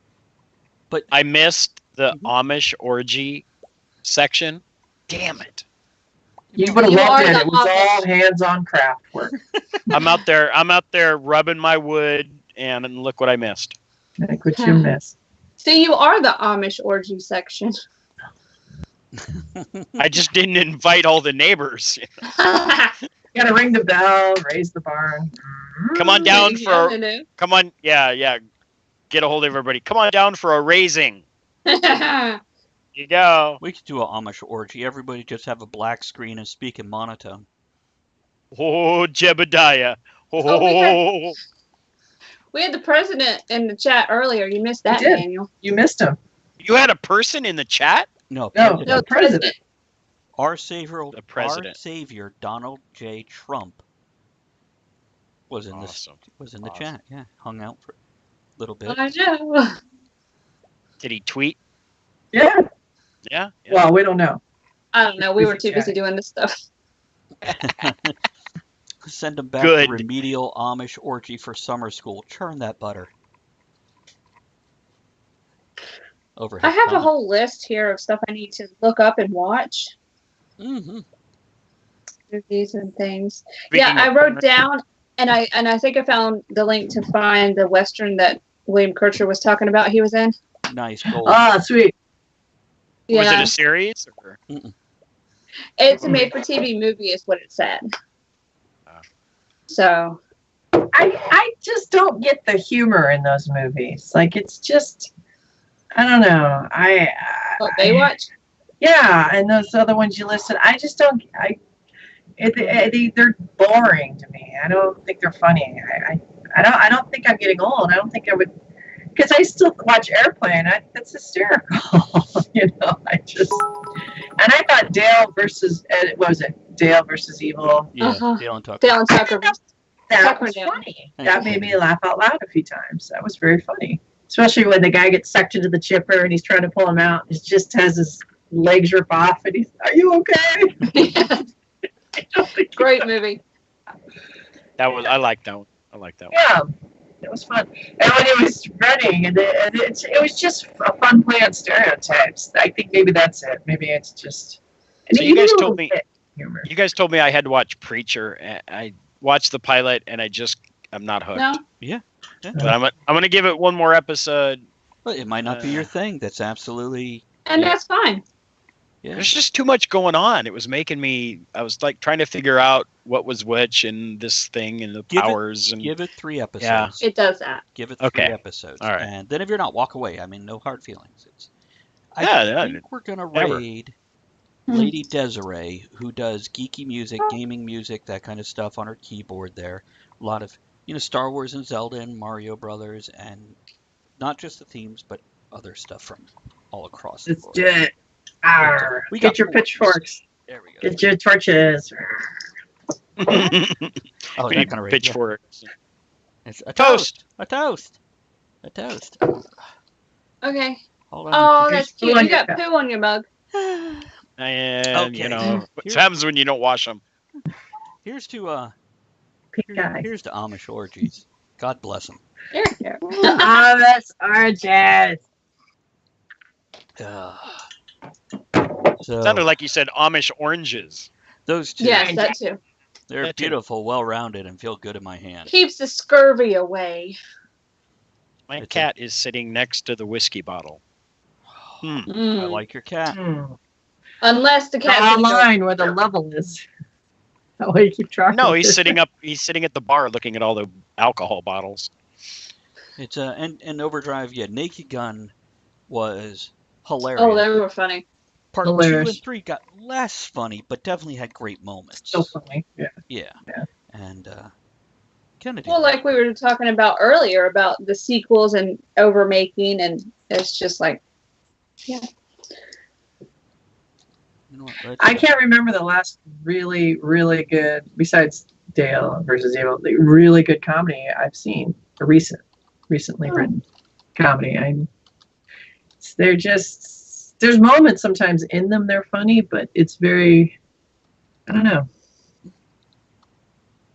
Too much improv, I think. Just too much. Well, letting we'll them go. have to keep looking. And I do. Oh, I did see Steve Martin and the Netflix thing they posted. Steve Martin and Martin Short. Yeah, Yes, that was awesome. That was awesome. Fun. Yes, that was good. It.